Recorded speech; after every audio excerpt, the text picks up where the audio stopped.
the Weyauwega-Fremont regular Board of Education meeting to order on Monday, December 23rd, 2013 at 6:30 p.m. in the Weyauwega-Fremont Middle School IMC.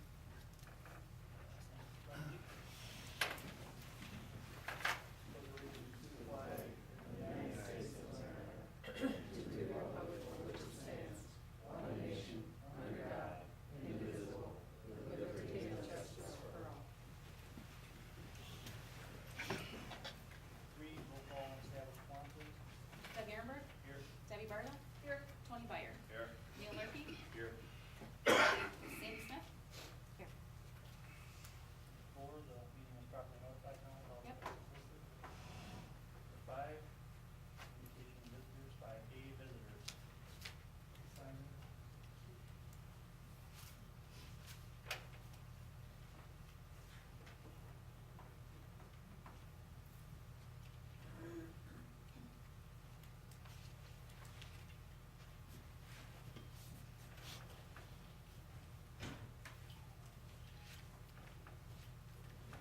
There's a few, Ellen and Joanna will be on the agenda, part of it.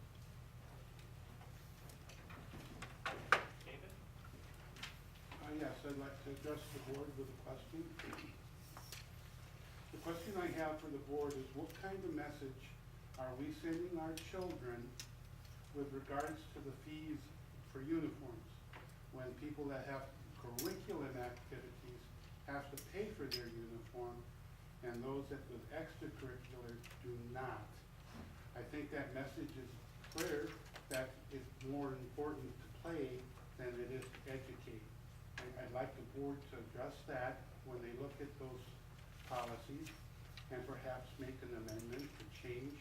We need to send a message to our students that education is the priority and not sports. Thank you.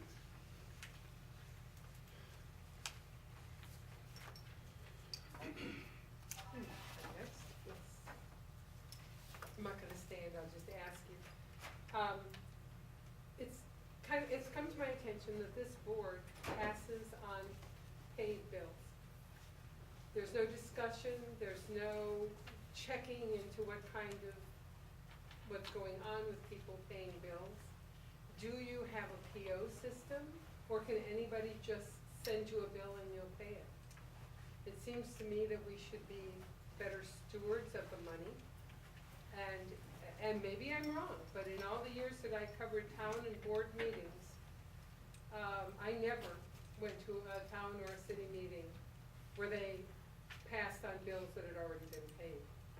They looked at bills to see if they were going to pay them. They didn't look at them and say, oh, isn't it nice, we paid them. It seems like it's a waste of your time. Why bother? There's nothing you can do about it after they've been paid. To respond to that, as long as I've been on the board, that's what's been practiced. It doesn't make it good. I mean, how would you know? Is there a PO system? Dan, would you like to talk to the? Yes, there is a PO system for our financial software. And so every bill that is submitted has a PO, accompanying PO. Yeah, well, not every bill, but there is a PO process where employees or secretaries may enter that in, and then there needs to be approval by administration.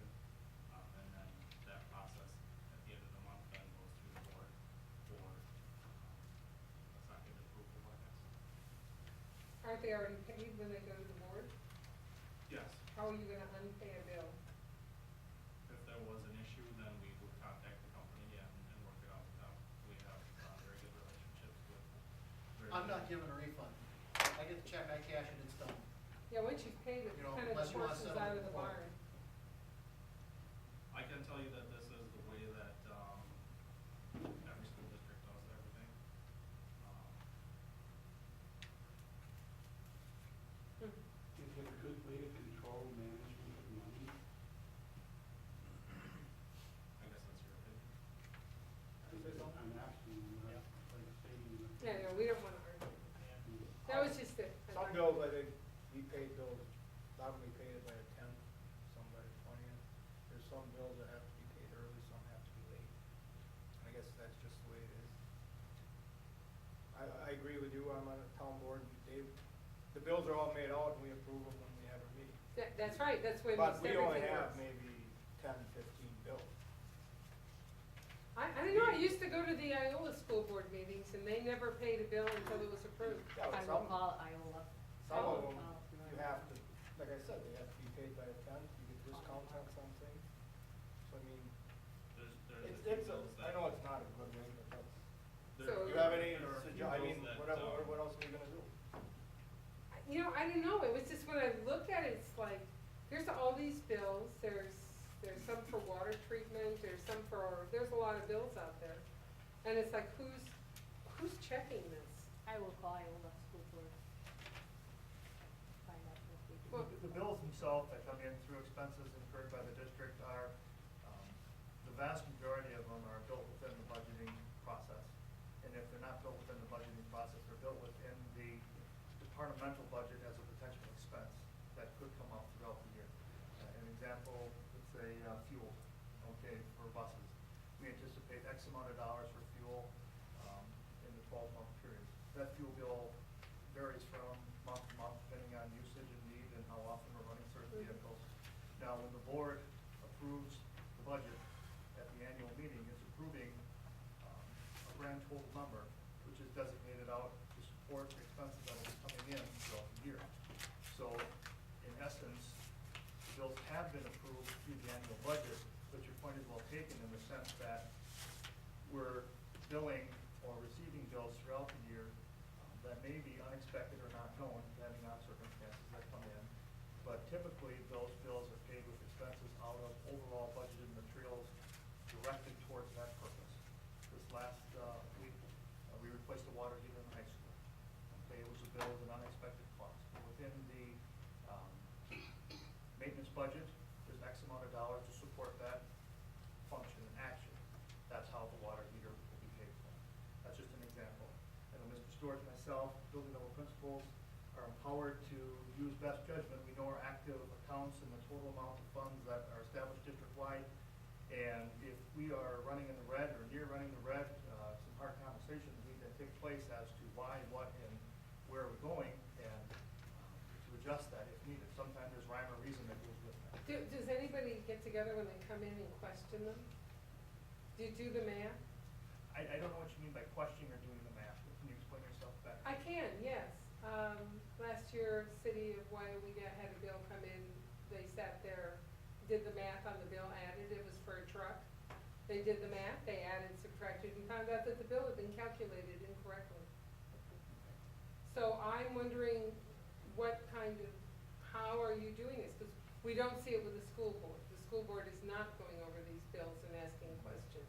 There are no questions here on any of the bills, very few. So I'm wondering, where are you going with this? I mean, how are you just paying them, or is there some process by which you're really looking at them to make sure that they're added correctly, that you're taking the correct, if it's a net 1030, you're getting those deductions, or net 102, that those deductions are coming off the bills, and that you make sure that you get them? I mean, is that happening? That's That's why we have our financial advisor down there, our business manager, that's his job. And you know, and I wanna say too, maybe I'm naive, but I just assumed that was Dan's job. He's the person who needs to look over these things, make sure it fits under the budget, that it's within the, constraints that we've set up with the budget and everything like that. To me, for us to verify every single thing seems to be micromanaging and beyond the scope of what we're supposed to be doing here. Should that option not be open though? I think I mean, he that's should why be, it's that's his here. job, I would agree with what you're saying, that's his job. I don't wanna get into an argument about this, all I'm saying is that, and that's why I said, maybe I'm naive, but that's what I believe our job was to do. And when they're presented, when the bills are presented to us, then I think we have every right to question and look into things. So- If you want some examples, over the 4 years ago when we did the track, the first bid came in over $600,000, and Mr. Lurkey and I were not in agreement with that, and we went out and did our own and did extensive research on that, and we got the track for half price.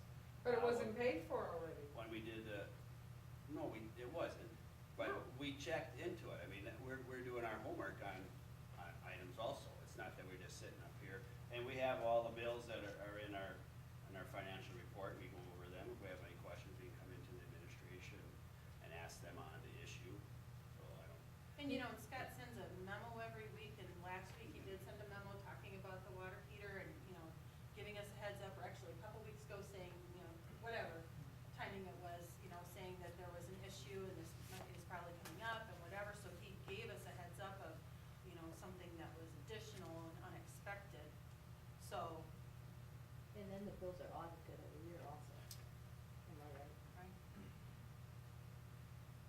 Do you have any So, suggestions? so there are I mean, I know myself when I go through the board book, if there's questions, I contact Scott and Dan, and get them answered if I'm not in agreement But with by it, the then time you I'll bring it get up the to board book, they've already been paid. Yes.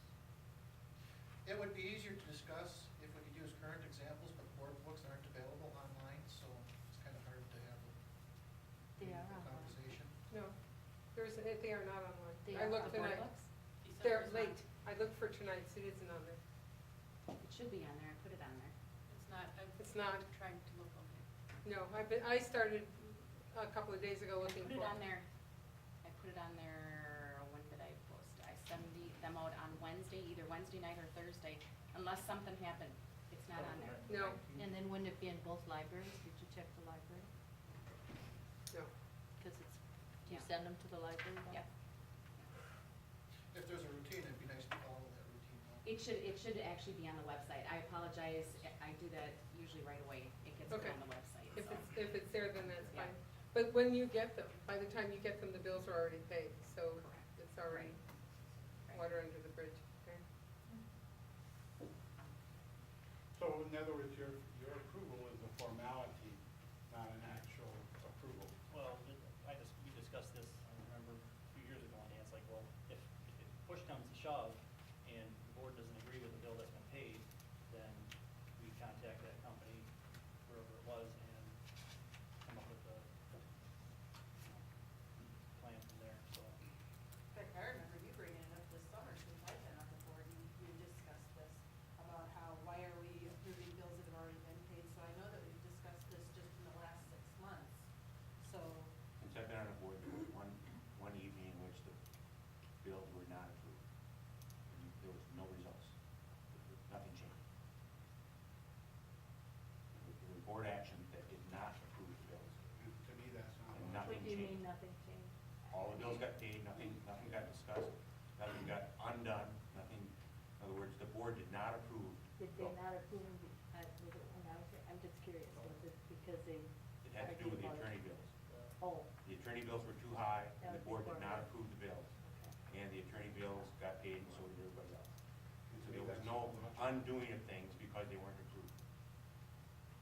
The other comment I have is I always hear that it's in the budget, and you approve all the bills when you approve the budget. What happens, in my worry, is the priority issues.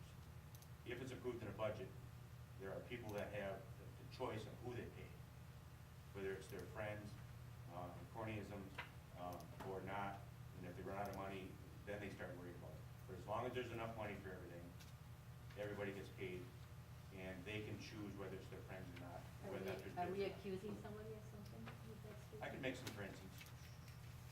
Are we accusing somebody sitting here on the board of cronyism and paying friends and not paying the bills?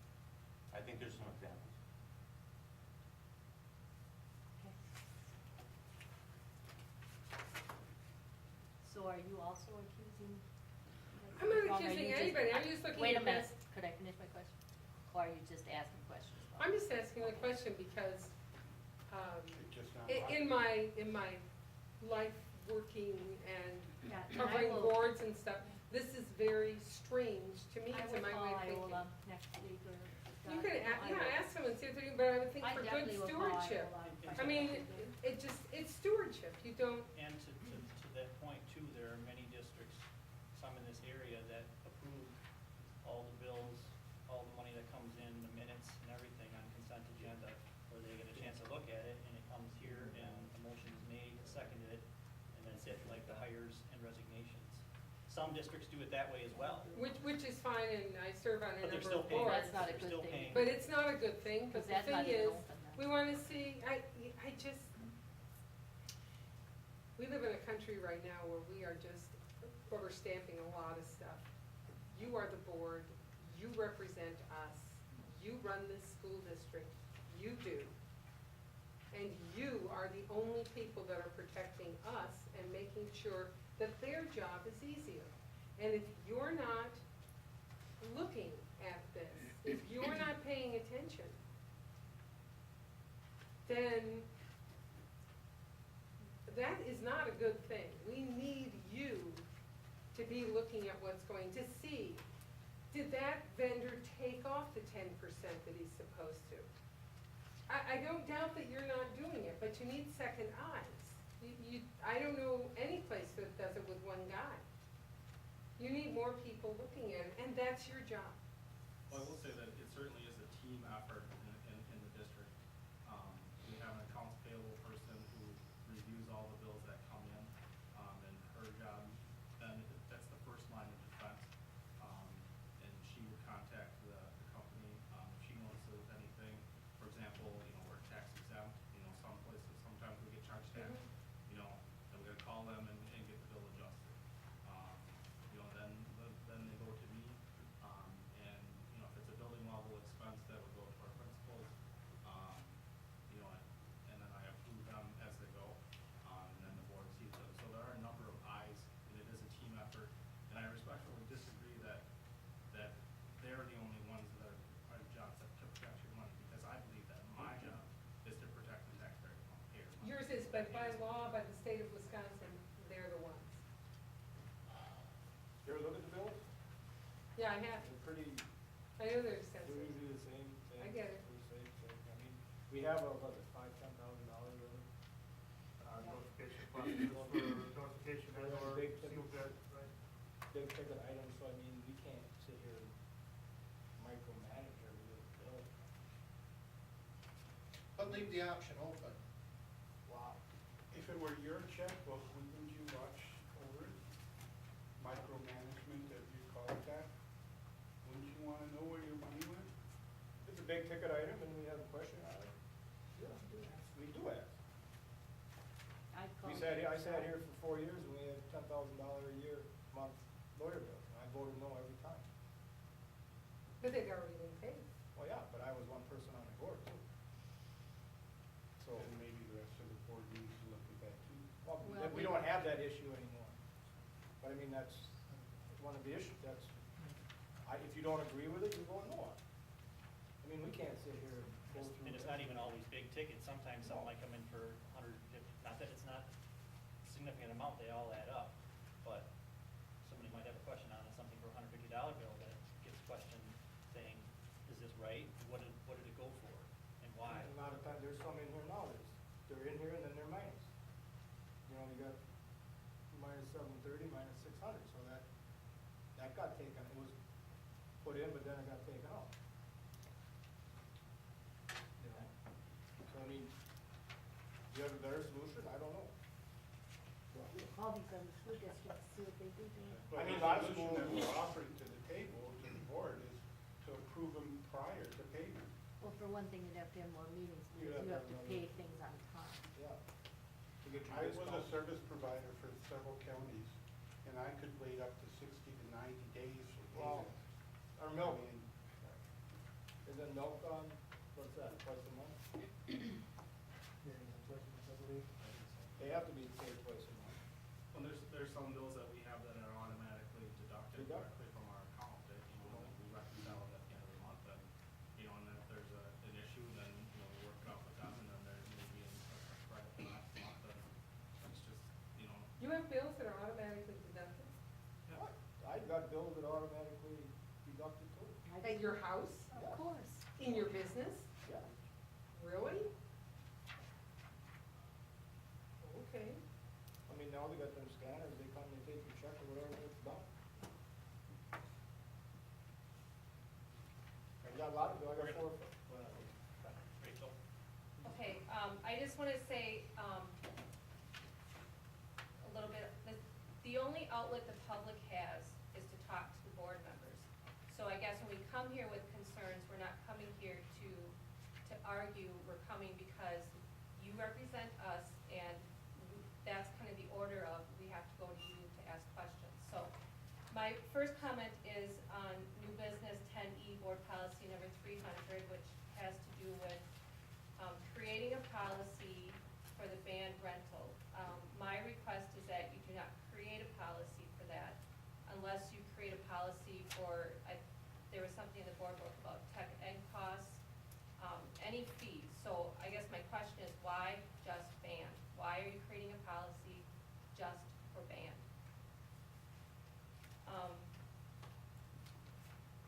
I've asked this question before, and I guess maybe I can get the answer tonight, is there was a full-time science teacher and an English teacher that were cut last year and not replaced this year. Was the board aware of this before I questioned it a few months ago?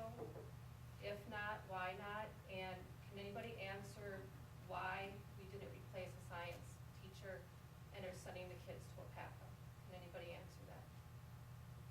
I believe we were aware that the science teacher was being, I'd have to listen to the tapes. I think it has to do with priorities based on budget. Someone says it's in the budget, it's not in the budget, and if the money that's in the budget is this big a circle, and we have to prioritize, someone other than the board prioritized not replacing the science teacher. But isn't that your job?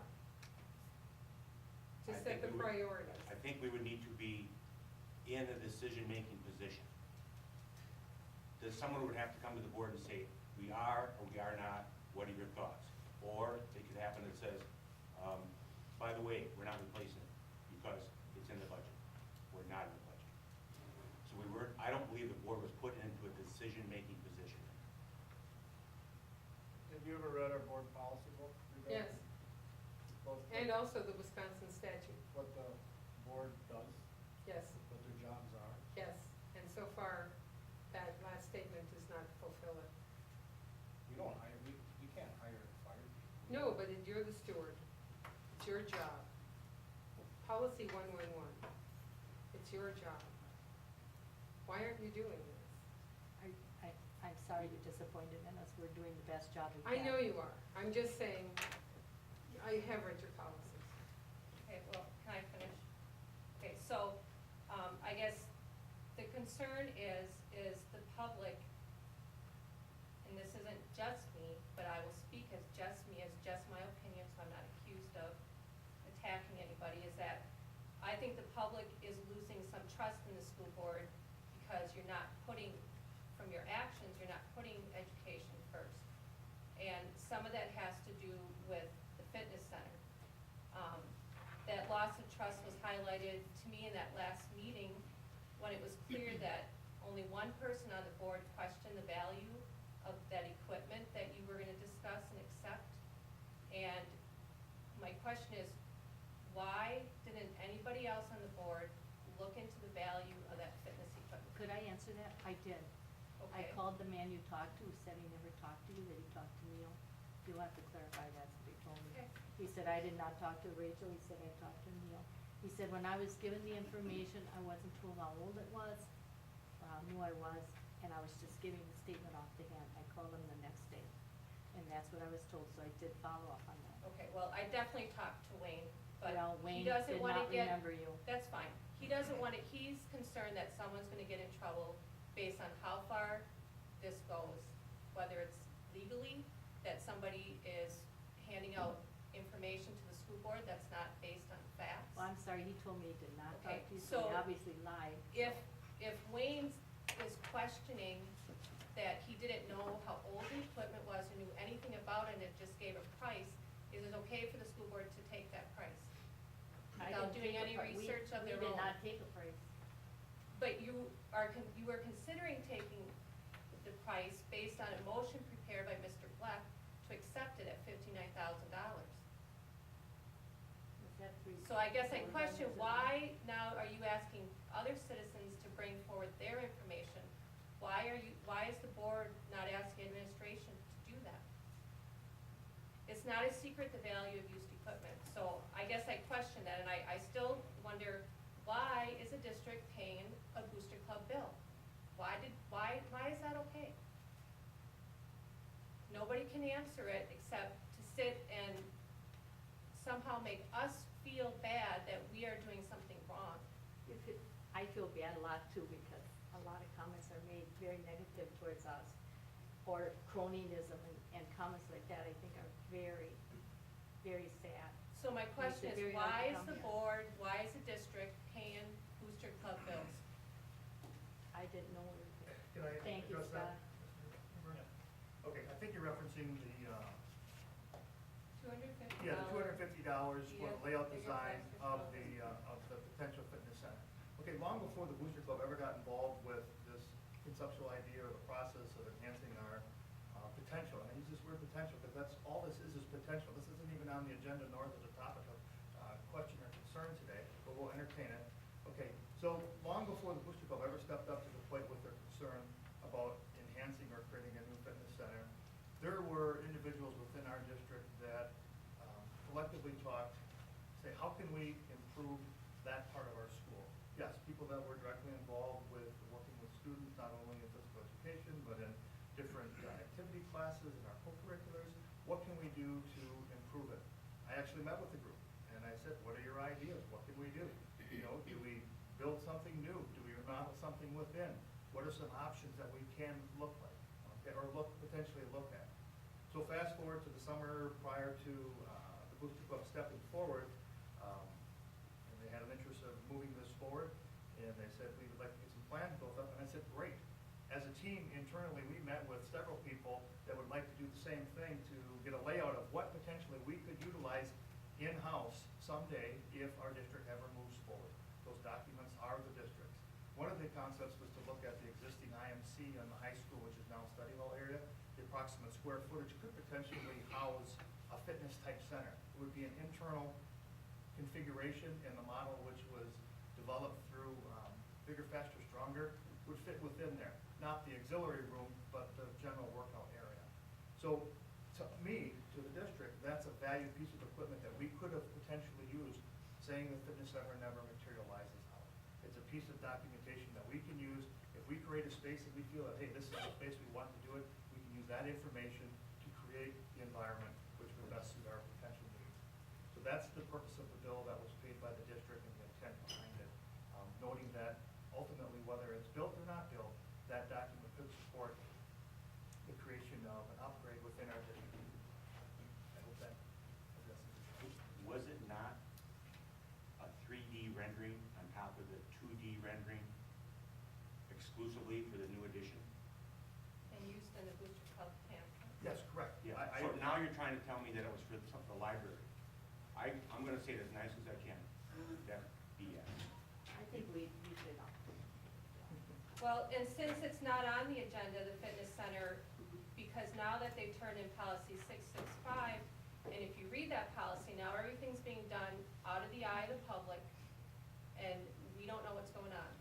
Mrs. So, Lorky, nothing's being done with that policy, or excuse me. but if you read the policy, if I can everything is interrupt. done behind closed doors now. There's nothing going on with it. The matching funds request has come in, it's sitting on my desk. I talked to Mr. Cullen a week or two ago, and I said, Tim, your request is sitting on the desk until the potential long-range facility study is complete, okay? If that moves forward, okay, and we identify our current conditions of our district, you know, not only a potential fitness area, but, you know, language arts and science and tech ed and so on and so forth. If something comes forward to say that, hey, here's a deficiency that we need to be looking at, we may not be able to support that potential matching funds because we have dire needs greater than what is established what they're bringing forward. Okay, I think it would be putting the cart in front of the horse if we were to bring forward a matching funds policy for a fitness center, knowing that we have a potential facilities planning process taking place. Yeah, it would have been built by now if they had not been told, so I don't, it doesn't make sense to me. You know, you guys didn't even know what the cost of the building was, nobody done any research, it just kind of. Can I speak in regard to the fitness equipment? Or We're gonna put it on the agenda for next month, the Okay. committee meeting, so anything else we should?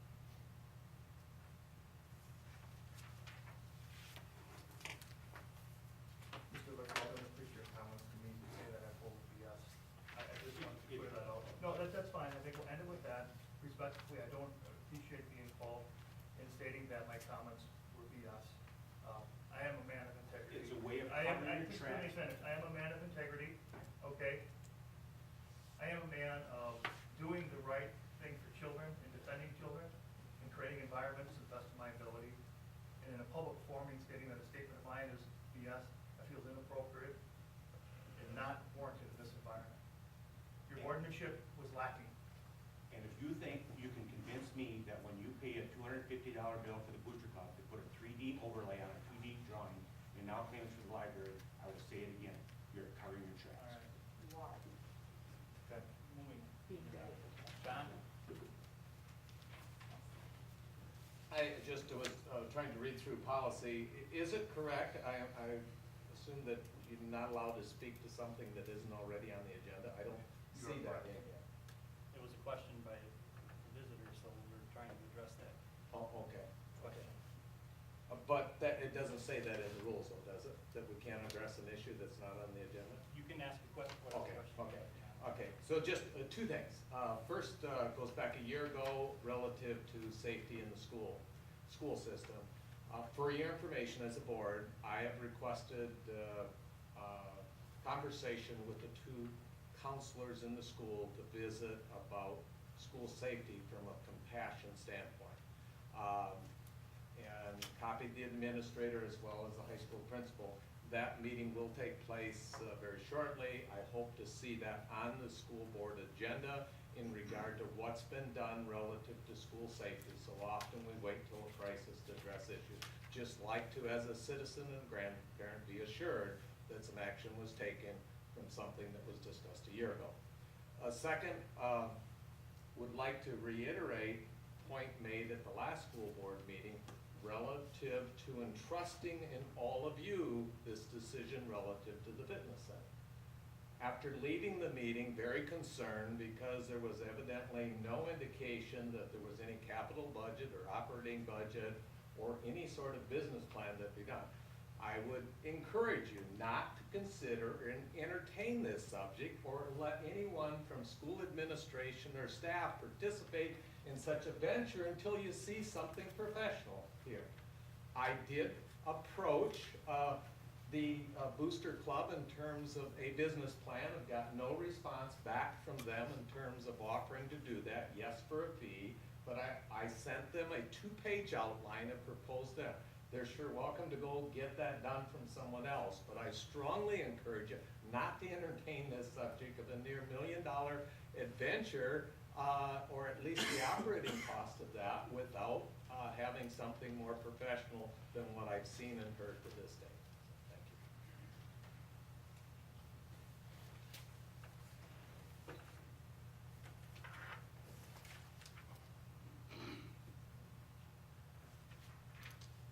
I'd be administration. John? Certainly. Just to highlight my administrative report, I commented on recent legislation passed by Governor Walker to increase the science requirements in math and in science. Currently, our district has 3 credits of math required through board policy, and as recommended coming down the pike just a few meetings ago, we made the effort to increase our science requirements, not necessarily credit, but now that will work nicely in our increasing of science credits with the 2 classes that were recognized through the class identification process, earth science and science issues. So that'll be a nice fit to accommodate that piece of the puzzle as we move forward with that. Secondly, just to give a brief update from our strategic planning session that we had on December 18th last week. We had an action team meeting in the IMC where we broke out our action teams addressing the 6 questions. There was a nice turnout of interest for each question. Now it's to the point where we're going to identify goals within each question and come up with potential actions to address that question, to solve the question. The timeline is that each group will meet twice in the month of January to further expand on their topic investigation, and then move into the month of February as well to continue exploration. The next formal presentation to the board will take place at the April board meeting, where we'll have an update of our 6 strategic questions and the actions that are taking place currently to address them. That's all I have. addresses numerous meetings and programs I've attended over the course of the last several weeks. I have found it in my role that I should attend as many, if not all, events that take place within the school, from various choir and band performances over the last several weeks, to various other things responsible to me as a principal, with my principal building administrators program, in which focus this month on budgeting, handbook, and key staff issues, dealing with hiring and so forth. Ms. Martin and I briefly met to talk about our role in our strategic planning part, and we also had a Fox Valley Technical College site visit for our Cascade facility. They're doing a study as our facility that they use here. The equipment is outdated, and they've been going around to all the schools that have Cascade facilities looking at upgrading those facilities. The second week, again, numerous choir and band performances. Met with Lynn Ponto and Mike Hansen to further discuss the new science courses rolling out and how they can plan accordingly for textbooks and budgeting. I went to CISA 6 for the calibration training, which is required. We have to, all administrators have to go through that in order to properly evaluate our teaching staff, which we've been doing all year long. So I spent a day at CISA 6 doing that, and the CWC principals meeting also last week. I was at Wittenberg. So an interesting program that Wittenberg High School does with a data wall, and I'm gonna bring that back and talk with Candy about that and see if that's something we can possibly look at. We do pretty much the same kind of thing, it's just how it's laid out, I thought was really interesting. Other than that, just continuing on with a lot of work over the break and preparing for the start of the spring semester. In the elementary schools, excuse me. Excuse me. The Weyauwega fifth grade students have, this past month, donated money this season to purchase fleece. And then on last Monday, under the guidance of some of our parents and the teachers, the students made blankets for individuals in the community who may require some extra warmth this winter. It's a community service project. Along the same vein, all Weyauwega elementary third graders chose to donate non-perishable food items to the food pantry instead of exchanging any holiday gifts or anything from the classroom. The student council at both Weyauwega and Fremont rolled out a student of the month program, which will highlight character traits every month, and will help recognize students for their good deeds within the building. Weyauwega and Fremont Elementary Schools performed winter concerts to 3 packed and appreciative houses. The Weyauwega Elementary performances were on Tuesday at 12:30 and 2 in the gymnasium in the elementary school. Fremont's were on Monday at 2 o'clock. They had one there. Mrs. Karwicki and our elementary students worked hard to present these programs and enjoyed seeing parents, grandparents, family, and friends, as well as the community at large at their performances. Both schools experienced overflow crowds, armed with digital recording devices and digital imaging devices to capture many treasured moments. And a great big thank you to the students and Mrs. Carlick for their inspirational entertainment.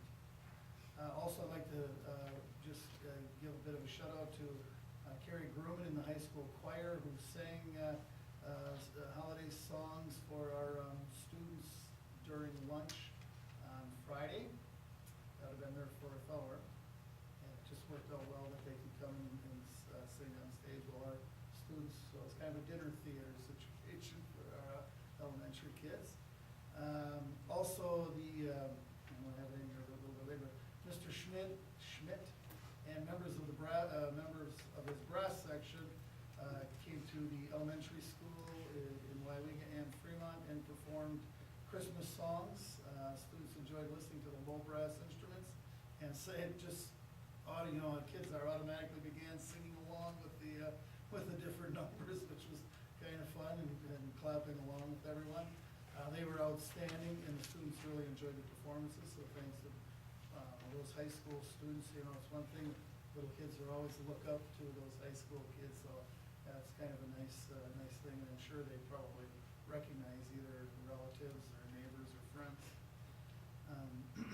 Our winter NWA, and I don't know if you were gonna mention this, but I will, the NWEA assessments will begin in January, our second round of that, and the information gained from that will help us decide on programming for students in the second semester. Mr. Van Newlen and Mrs. Foster and the Fremont Elementary received obviously the Fremont Elementary school received the Milk Marketing Board and NFL Fuel Up to Play 60 grant, but they were the two staff members who really were out front on that. It was a $1,000 grant that they will use. It kind of escapes me. There was one program that apparently some constraints have kind of made it go by the wayside, and I'm sorry, I can't remember exactly what it was. But anyway, they want to be able to bring that back, and then they had some monies that they wanted to use for another endeavor. Mrs. Sullivan, a first grade teacher at Weyauwega, just wanted me to report to the board that the students are enjoying the enriching learning opportunities that the classroom set of iPads are bringing. And like other staff in the elementary, it's kind of funny and interesting how this technology, kids figure out this technology and they use it for their benefit, and the teachers are doing likewise.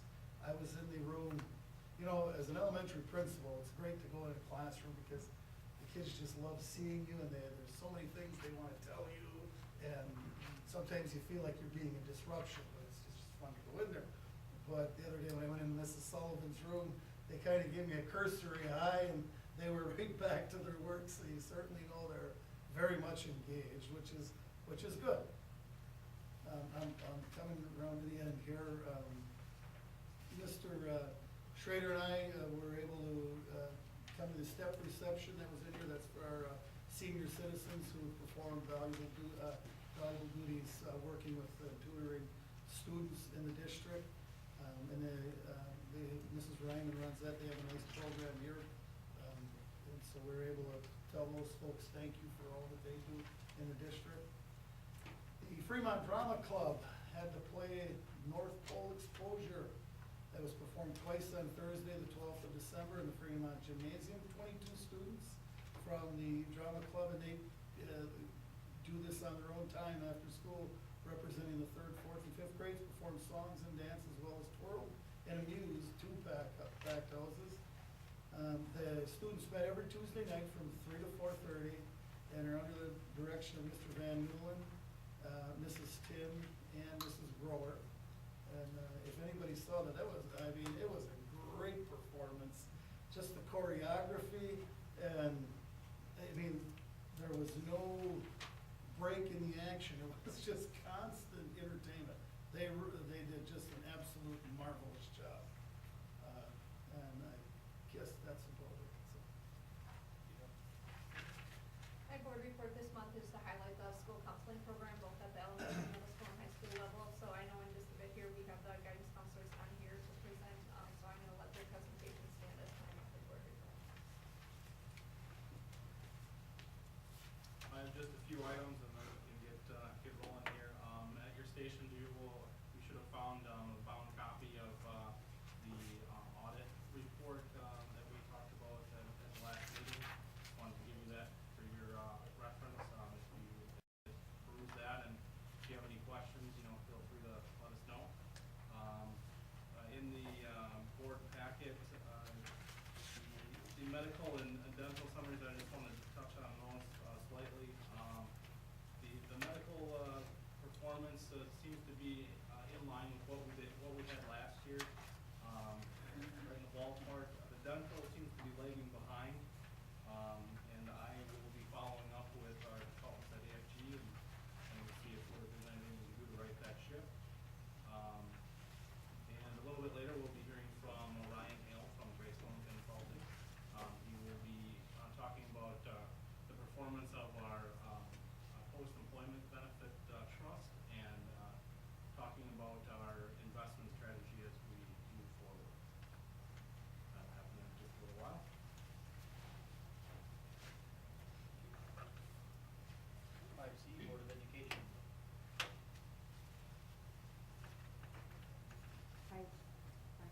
I went to the elementary drama, it was excellent, and the Christmas programs, and I also went to the STEP program, and those people are amazing.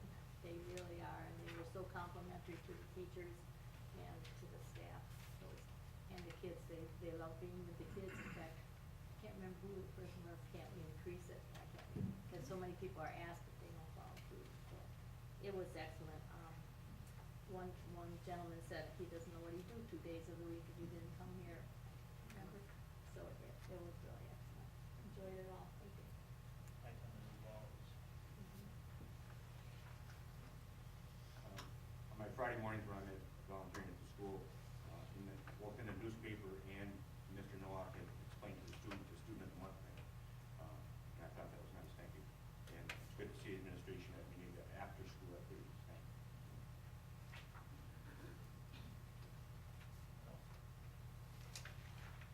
5B, recognition and special guests. Guidance counselor. As Candy had alluded to in her board report, we have our guidance department this evening that will present information on the comprehensive guidance school model. Mrs. Lee, they have their handout? Yes, the school board should have just received a copy of our short PowerPoint that we put together, just so you don't have to turn it I'll over. put the It's under your agenda. Excuse me here.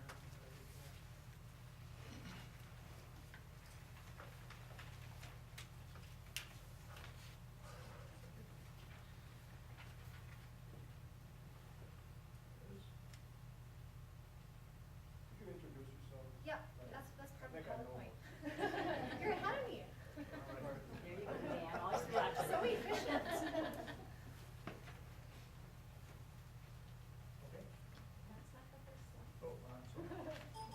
That's okay, there we How go. about that one? We are the school counseling department for Weyauwega-Fremont Schools, and we're gonna be sharing a pretty brief overview of programming, just so you can get an idea of kind of what our role is at the school district level. I'm Ellen Stork. I'm the pre-K through 8th grade school counselor, and I work at Fremont Elementary School, Weyauwega Elementary School, and the middle school.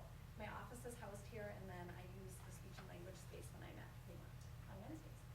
And I'm Joanne Miller, I'm the high school guidance counselor, and I am located in the high school office, not too far from Jeremy Schrader's office.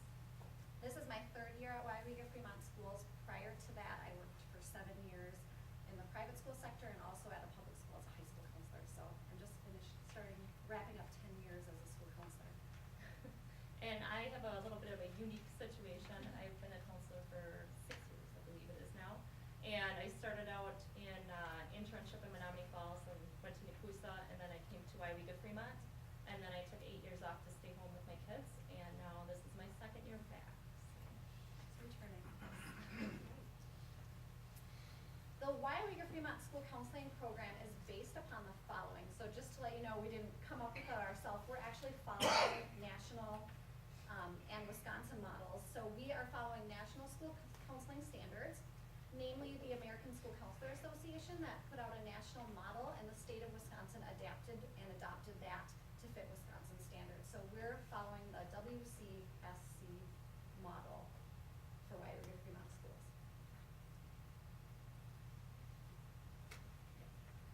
The purpose of a school counseling program is to deliver knowledge and skill building to all students. So you'll find that Joanne and I, we work to serve everyone, not just kids that ask or need help. Our goal is really for all students to know each one of us, for us to know each one of them personally as well. We're looking for students to experience success in the following areas: academic, career, and personal social. Okay, and then the goal of a school counseling program is, like Ellen said, to help all students, and how that looks, between our 2 different buildings. But we're helping them learn about themselves and also learning about the world around them. And to do that, we're able to make connections between the 2 of them. School counseling programs are for all students, like we've said already. They're driven by curriculum, research-based curriculum. They're planned, they're preventative in nature, they're comprehensive, and they are standards-based. Okay, and then the school counseling program outcomes that we're looking for is to increase the student achievement at all grade levels, increase standardized test scores, increase knowledge acquired by the students, increasing the positive attitude towards school, ensuring that students are selecting rigorous coursework, increasing the collaboration between parents, community, and the school, increasing the post-secondary school enrollments, and there is a little bit of a typo, we're not really wanting to increase inappropriate behaviors. We'd like to increase the appropriate behaviors, and much, much more. School counseling programs are divided into 4 main components, and the one at Weyauwega-Fremont is as well. There is guidance curriculum, and that's typically whole group delivery, individual planning, which we do one-on-one or in small groups with students, responsive services, and system support. The components depend varying on developmental levels. For example, a career lesson that I teach to a 1st grade classroom might be very different than what Joanne would teach to a 10th grade classroom. So it depends on the developmental level, the exposure that students are getting. Under the first component, which was guidance curriculum, we're covering things like character education, citizenship, personal responsibility, things like that, goal setting, conflict resolution, study skills, social skills, diversity, accepting differences, career awareness and exploration, learning styles, safety, course registration at the middle school and the high school level, post-secondary information, transition at the different levels, so 5th grade going into 6th grade, 8th grade going into 9th grade, and our 12th graders going out into college, tech school, work, and also assessment. Okay, and then the second one under that is the individual student planning, and we're supporting them academically, helping them set goals, course selection. So again, like Ellen said, and we're coming up on that pretty soon. The 9th graders are going to be, some of them got the course selection sheets sent home during 9th grade conferencing, so we'll be starting to do a little bit of that. Small groups, not necessarily so much at the high school, but I know, kind of Quite a bit at the elementary school. Yes. So, and then again, very big on the transition. The individual planning conferences, every 9th grader and every 11th grader will be meeting with me individually, and their parents are invited as well. And we're just wrapping up the 9th grade conferences right now. And test interpretation, the Explore test results are being shared with the 9th graders currently, and explaining, what exactly all of that information means. The 10th graders will get that as well, more through the classroom, so they will get to see their test booklet and then how they scored on the plan test. And then they also did, on Focus on Your Future Day, they took, the juniors took a practice ACT test, so they got to see how they did there. And then youth options and Cascade, just making those options available for students. And then job shadowing is another one under the individual student planning.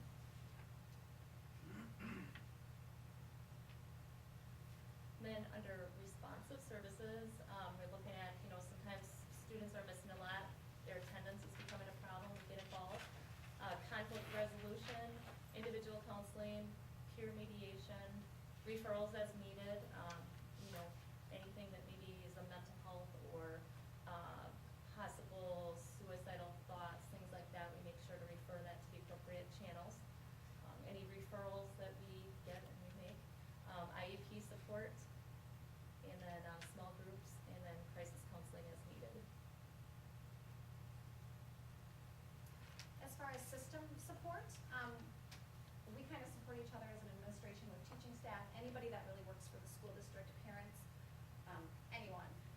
We work with staff, parents, teachers, community agencies. We're both part of the crisis response team. We might even go to some other districts around the area if something happens there and they need some support from us. Parent and community outreach, professional development, and also I'm part of an elementary school counselor network. Joanne is part of a secondary Fox Valley network. That just gives us an opportunity to work with people in our field, since we're the only ones here. There's a lot of counselors in general in Wisconsin, so we connect that way. We just pulled up some highlights for school counseling program at Weyauwega-Fremont. We have a program called Project Backpack that we're both highly involved in, which is kind of a unique feeding program that is supported by the community churches. What they do is they send food-filled backpacks home with students that may need them on the weekends. And we make sure that we keep in touch with those students and families to get those delivered out. I also advise the Weyauwega Student Council at the elementary level. Then Focus on Your Future Day was held in November. It's something that we've been doing for the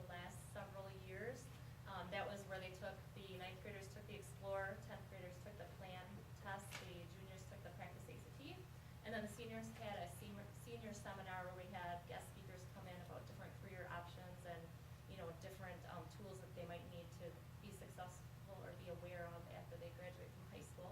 So that was part of that, we made that a full day. We also, Ellen and I both had, we were able to mix the middle school and the high school in a little bit and bring in some presenters on the healthy relationships and what appropriate relationships kind of look like, and tied it in with bullying. And then we also had an excellent speaker. We had gotten some great feedback on the drug and alcohol abuse prevention speaker that we had here as well. And then the Wisconsin Education Fair, the current juniors all got to go to UW-Oshkosh and meet with college representatives from all over the area and got an idea of what it was like on a four-year college campus. And then the 10th graders got to go as a party at the PAC. It basically went through some seminars where, not texting and driving and just being safe behind the wheel. So that was one of the things. Financial aid night is on there, and that's coming up January 15th. That will be open to anybody, but mostly seniors and parents of seniors to discuss how to fill out the FAFSA and how to pay for college. Course selection and scheduling, as I talked about before, that's coming up really quickly. They'll be scheduling already for next year. We have an 8th grade career unit coming up in January. Joanne and I will actually be taking over some social studies classes for 2 to 3 days where 8th graders will be learning about high school, graduation credits, what classes are available to them, and we'll be walking them through that. 6th grade minute meetings, I meet with every 6th grader for about 10 minutes during their 6th grade year to make sure their transition is going okay. Also to talk about goals for middle school. Okay, and then 9th and 11th grade individual planning conferences, as I mentioned before. The freshmen are almost done. I have about 20 left for when we come back after Christmas break.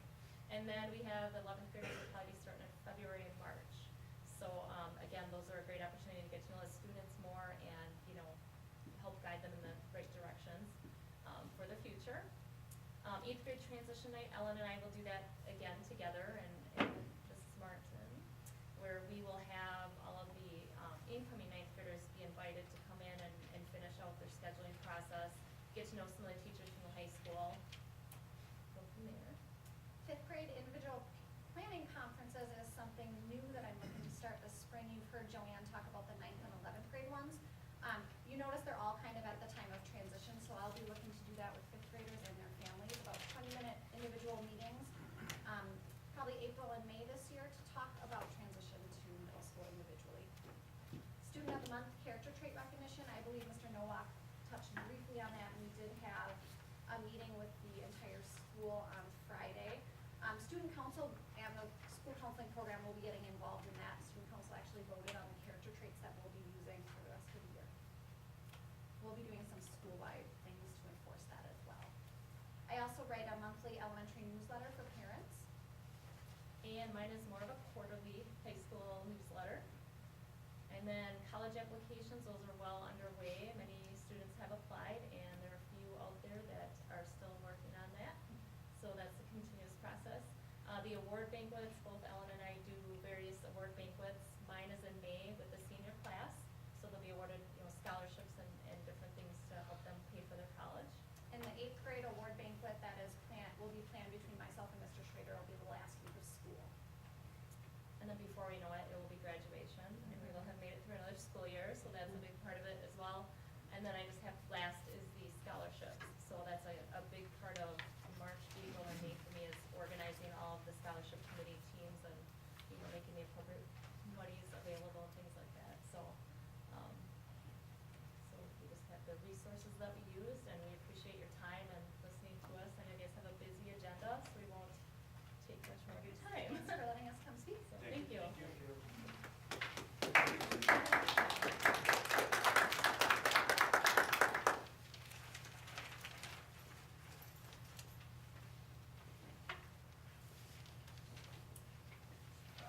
CISO representative, Mr. Lurky, anything to report? Nothing to report.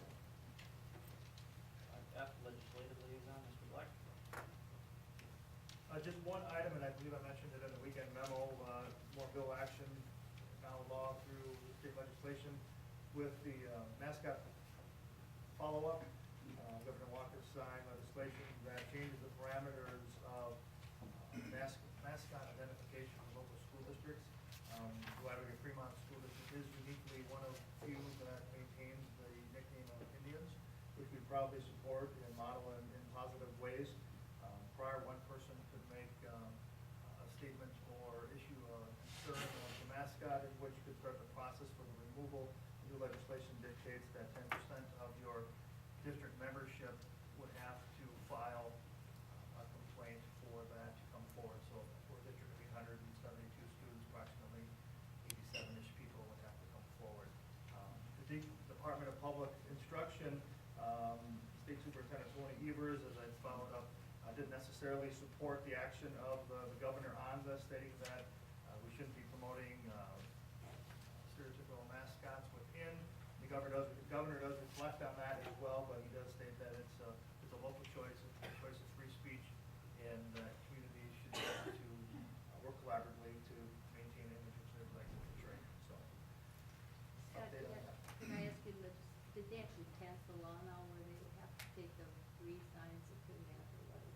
Yes, that is passed as well. Yep, Three that passed signs. on the 11th, I think it went through. And I don't know if this is appropriate to ask now, but do we have alternatives?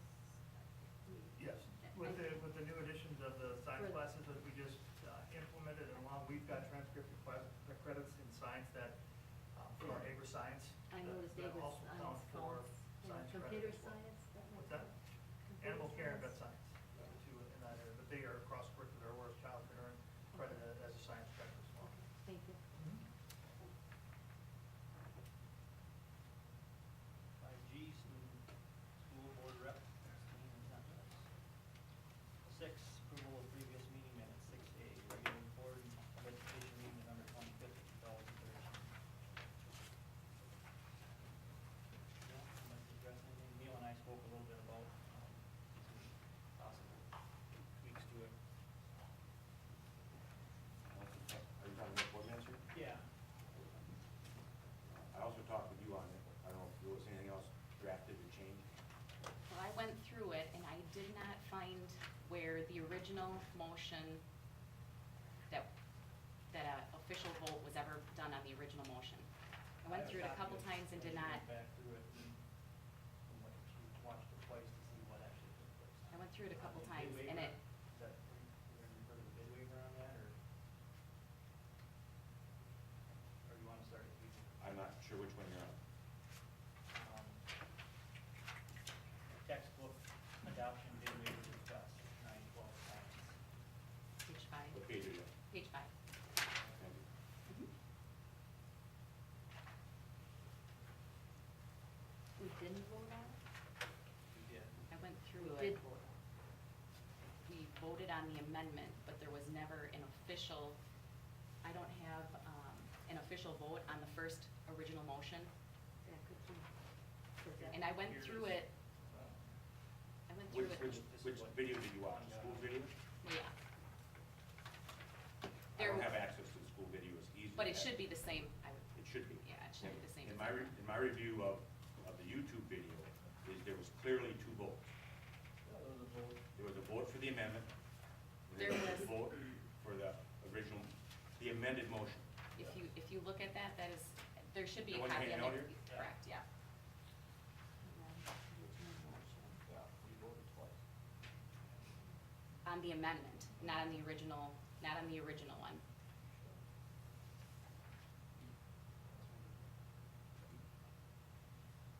But wasn't the first thing the vote on the amendment where Aaron Berg read the amended motion, took the vote, and then the second vote would be motion by Lippy, seconded by Pardo?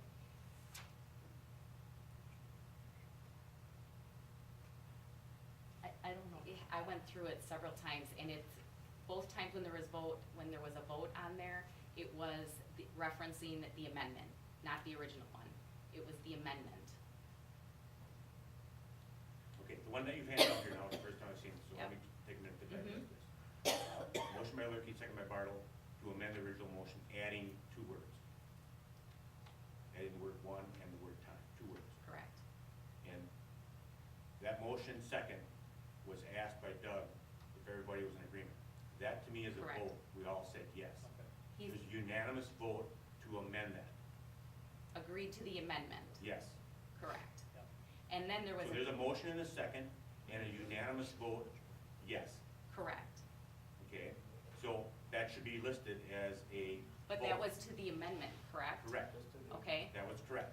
Okay. Then, after the motion is amended, yeah, then Ehrenberg asked if we're gonna, we vote on the amended motion. It was then read back to us, and we all unanimously said yes.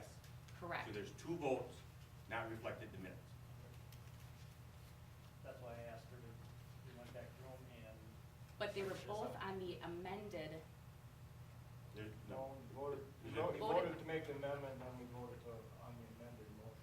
Everybody Would you like agree to on watch the it? I amendment? have. we went over it, seriously.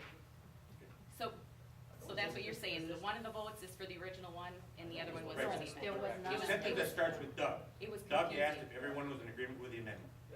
That believe was, that was a vote. But we never voted on the original, did we? Then it went on, Then, But the- Ehrenberg asked to read the amended motion, Correct. and we voted on that, unanimous. So what, did we have to vote on the original one? I don't. Yes. we did. But When did the we minutes do that that? are printed on page 5 only show one vote. Oh, That's the reason I asked, I said, how come there's not two votes on here, because there was two motions? Does the piece of paper I just gave you look correct? Third, let's see. Yes. My point is, with the sentence starts with Doug, that to me is a vote. Okay. And then there's another vote, and that's on the amended motion. That's what I Right. think is So probably. then you want, so then on the original motion, there should be 6 ayes, 0 nays there. I forget how many people were here and all that, you guys. Yeah, and it was never, there was nothing, when Doug stated, if everyone agrees to the amendment, everyone said A, no one ever said, no nays were not done or motion carried. So I guess I just kinda, Right. it was kinda The words confusing could on have how said, it was. asked for nays, and the words could have said motion carried. Okay, But I so you- don't think those things said, Okay, I believe it was a motion, amended motion to amend was voted on. So this- Correct. So this looks correct. If we decide to okay the minutes, we can have this inserted instead of what's in It's place actually- on the pages you got. We put this in on print, It's, instead of the original, everything from the textbook adoption waiver down to the long range plan. That's what we're planning. to me, where Doug asked if everyone agreed with the motion, answered yes, that could potentially say 6 ayes. We can insert that in. You know, I think, my opinion is, Okay. if there's a motion, there should be a vote, and there's another motion, and there's a vote. And it just, the minutes didn't show 2 votes. Yep, And I okay. thought it should. Yep. But she's right, it That's never, why- we never voted on the original motion. Do you vote on the original Yeah, motion? Yes, we did. It was read back to us after it was amended, Yeah. and then there was a vote. That's when I think is the one Yeah, that's we printed. voted on the amended. Amended motion. Amended motion. I know what you're saying too. I got it. I just, when I saw that, I remembered, boy, there was 2 motions there should be 2 votes there. So then I reviewed the tape, and that's how I took it. We didn't ask for the nays, because once we had all the yeses, I don't think it Okay. went any further. Okay. So just for clarification, the corrected minutes would say, after Doug asked for everyone to agree to the amendment, all in favor, 6-0 would be implemented into that section of the minutes, then that would be the corrected version. That would be incorrect. Recognizing it first vote. That projector doesn't work to play the videos? What's that? That projector doesn't work to play the videos? Yeah, that sure does. I would think that would be quicker than everybody trying to. I offered it to the board, if they wanted to see it, I have it ready. Yeah, you got it, Alan. I just think 2 motions have 2 votes. Okay, that's, yep, and it was just kinda confusing. I went over it a couple times and it was kinda confusing, so, okay. But we have it on. Ehrenberg, just real quick reference for you, if the board ever gets in this position again, I have real extensive knowledge of parliamentary procedure, I used to teach it and judge it. If you get in a position with amending votes again, I would be happy to help clarify the wording so that it's not confusing. There's a really unique way to word it so that everybody's on the same page. And this has happened in big-time business meetings all over. When you amend a motion that's on the floor, and it's a real simple clarification of words that will speed the process up, and then everybody's on the same page. Can I just say I thought of you several times, I thought, why don't they ask Barry, he should know the answer, because I know they teach that in there. Right. My motion to amend, if it was me, I would bold print the word one and the word time, or quoted or something. Just because you have both Dan's motion and my motion, and my motion changes only by the word one and time. So either And then Doug quotes or reread highlight it. or red, or, you know, to me it would be clear.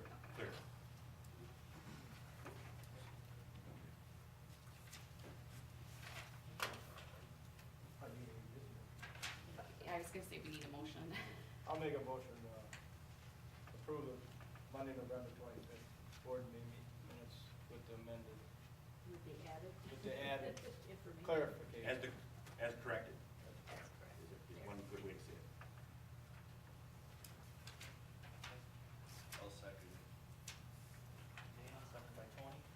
Any other discussion, questions? I also talked with Dawn in regards to page 2 of 6, under the Board of Education copy. And those, whoever wrote these notes, and I'm assuming, does Dawn write these notes? Yes, I Okay. The second sentence in there is, Mr. Lurkey also stated that the article in the newspaper was incorrect. The way that's worded in here, it leads you to believe that the newspaper made the mistake and reported something wrongly. And that is not what I took out of that meeting. Where are you, excuse me? On page 2 of 6, go down to the Board of Education. Okay. It's 2 sentences. The second sentence says that Neil Lurkey also stated that the article in the newspaper was incorrect. That may have been said, and I didn't review this one, but the way that gets worded, it makes it like the newspaper made the mistake. And the newspaper reported what was said at that meeting, and what was said in the meeting was incorrect. So I don't know if we need to worry about that detail. When you read that, it makes it sound like I said the newspaper was wrong, was incorrect. My point, and I'm not sure how it gets worded, is the newspaper reported bad information. And it makes it look like whoever had the bad information isn't the fault, the newspaper was the fault. And it just,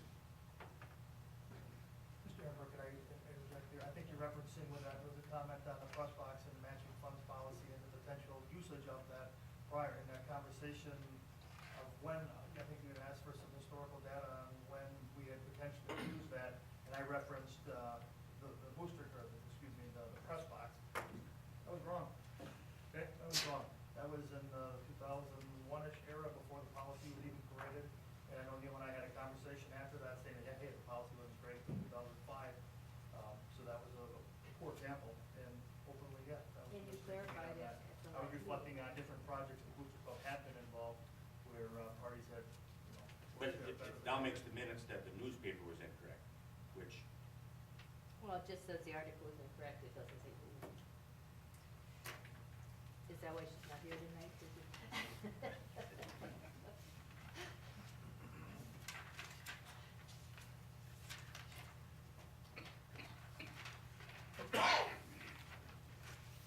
that's all I have. All those in favor? Aye. Opposed? Carried. 7, consideration and approval of vouchers, 7A, November monthly vendor payments.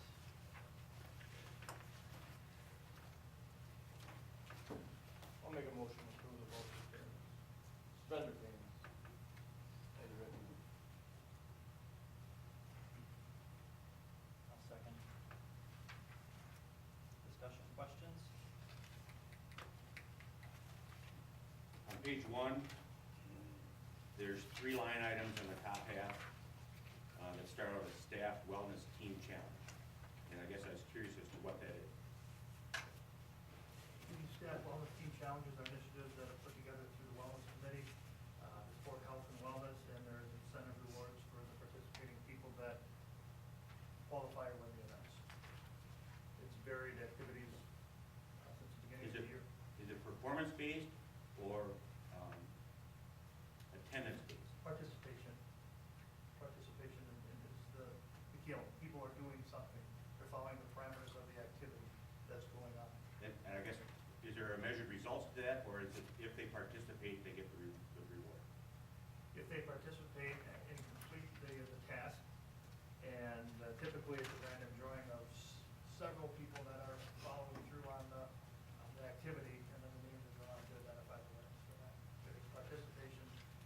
measuring the results, are they in better shape, or have they changed their, that's, I guess, be determined by the individual. I guess I'll ask it more directly. Does the staff get paid to use their fitness equipment? So participating at in their fitness room, do they get paid to do that? Do they get a financial reward for showing up? It varies, each activity has different objectives, and, some of the activities don't necessarily involve, the fitness room. You know, like, diet, drinking glasses of water a day, that was one of the items on one of the incentives. Some of the activities, yes, are correlated with the fitness room and using it, correct. It seems to be a strange priority for me if we would have to pay people to use their fitness equipment. That's what it seems like to me. Now, I don't know if I'm right or wrong, I'm asking the question. Sure. It's individuals that choose to participate in the wellness initiatives. We're not forcing, we're not telling people to do that. We're encouraging them to be involved in a health promoting activity, as we've had lengthy discussions on, staying in better health to bring down healthcare costs, and this is one of those ways to do that. So can they get this financial reward exclusively for showing up to the fitness equipment? Well, I guess that's hard to judge. If Isn't it for usually showing up, possible? they need to It do. sounds like a yes or no question. If staff shows up to use their equipment, use the staff's fitness center, can they get cash reward for that? If that's a contest, they have. Sure, yeah. I would say no to your question. The impetus behind this is, you may have a 4-week challenge, let's say, and all staff can participate. Let's say it's a wellness challenge where, you want to, stay within calories or whatever, let's say. There's an objective, and, the objective may change. And what we have is, you may have a team of 3 or 4, and you may meet your objectives, and then during that, at various times, everyone that's participated is randomly drawn from a hat, and you may win a prize. Cash. Say Yes, it's a gift yeah, card. that's one of the. That's what I see as cash. It's a wellness incentive that employees can win, but no, not all employees are paid to use a fitness equipment. And the fitness equipment is there to potentially be used, but it doesn't have to be. I've participated in these, but I've never used the equipment. You know what I mean? I haven't used that equipment. Now, I know a lot of the staff in my building on my section do use it, but I've actually participated in all the challenges, but I've never used it. I've used my own, things at home, or taken walks around the block instead of walking on the treadmill, things like that, but I do know some of the staff in the elementary who use it after school. So I don't know if that answers the question, but So is this actually $850 in winnings? I mean, is that what was won? Right, not just one person. This is a cumulative, we did fitness bingo, and now we're into the Wellness pyramid. Fitness pyramid, there's several different wellness challenges that have rolled out since the beginning of the year. So, is it every month there's $850 going out, or is it? It varies. It varies depending on the challenge and monetary support for that. Yeah, it does vary. I'm questioning because, we do have a wellness challenge at, my place of employment too, and, those are pretty mixed praises. So, What is the budget for this incentive? yeah, we don't have any kind of budget like that, for the whole year, so I'm just kind of curious as to. That might be something we should have that committee come forward and. Sure, that's fine. And And wellness we're on that committee meets, committee. We're on one of them. Yeah, I never Good night. knew about these challenges. Well, I think wellness this is committee the meets once a wellness month, and all board members can gladly step in. and What is the participate. budget for the staff wellness team challenge cash prize? I don't have that. I'd have to dig into that to tell you right now. Could it be as much as a couple thousand a month? It's more than $1,000 a month? No, I would confidently say it's not a couple Usually thousand. $5,000, $6,000 for the whole year. Is it Buy budget equipment. already? Typically. Buy equipment. Yes, it is. So they can afford that. I mean, it's Yes, not, but the kids have to pay for it. I can bring that forward. I can I think it's part of the I insurance. know it's not, it's usually about $5,000, $6,000 to spend The dollars that we're using for these incentives come from the savings that we get on our, self-funded health insurance plan. So some of that dollars that we save is then put back into wellness initiatives to try to promote healthier lifestyles so that in turn our claims are lower and the cycle. This started when the self-funding started, right? I believe so. And you've been self-funded for 6 years. seven, Yeah. 6 years? Maybe that could be an agenda item.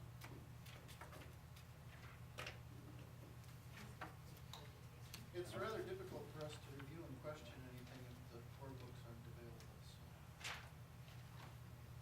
I'm on page, bottom of 4, top of 5. The item says, replace a phone desk with a headset for $431. Is that what one single headset costs? I believe so, yes, with the phone for Amanda Grove's classroom, I believe it's a classroom phone.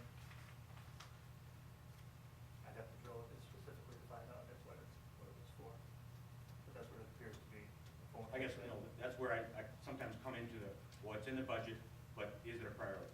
Do you replace a desk phone with a headset for $431? The phones are kind of retrofit with headsets on them typically. I know the one in my office is.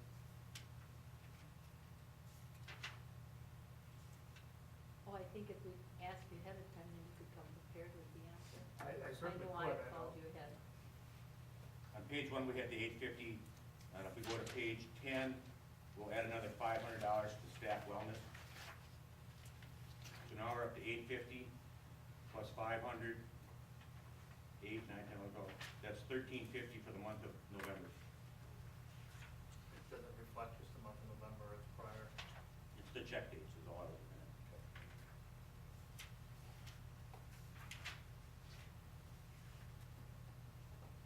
And I guess I'd like to point one out and probably not ask for a response. Just point it out. Page 7, second one up from the bottom.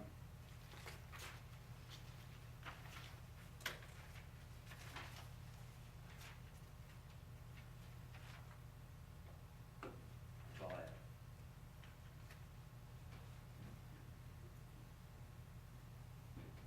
And again, board, if you'd like to inquire prior to the meetings, this is a statement that's been made for the past 10 years since I've been on these tables here. If you have items before the board meeting, We can still talk about them at the meeting, but. at the meeting, but if you have questions beforehand, that sure can alleviate some of the question, and we can do our homework to get the answers and be more thorough. Can I just, what kind of phone did you get? I could buy an iPhone for that. Thomas will, Sorry. we have a motion and a second to approve the November monthly vendor payments. Any other questions or discussion? Roll call please, Dawn. Sandy Smith? Dan Cole? Yes. Tony Meyer? Yeah. Neil Lurky? Yeah. Debbie Bartle? Yes. Doug Ehrenberg? Yes. 7B, November monthly cash receipts. Motion to approve. Second. Neil, second by Tony. Any questions or comments on the cash receipts? Roll call please. Debbie Bartle? Yes. Dan Cole? Yes. Tony Meyer? Yes. Doug Ehrenberg? Yes. Sandy Smith? Yes. Neil Lurky? Yes. Eight, old business. Nothing on the old business. Number 9, consent agenda. 9A, hires middle school track coach. I make a motion to approve. I'll second. Did you second? Tony, second by Sandy.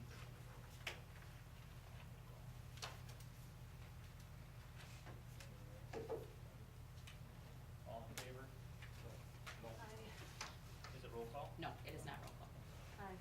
Okay, all in favor? Aye. Opposed? Motion carried. Mr. Black? The board recognized the hire of Jenna Zeichers as a middle school track coach for this upcoming year.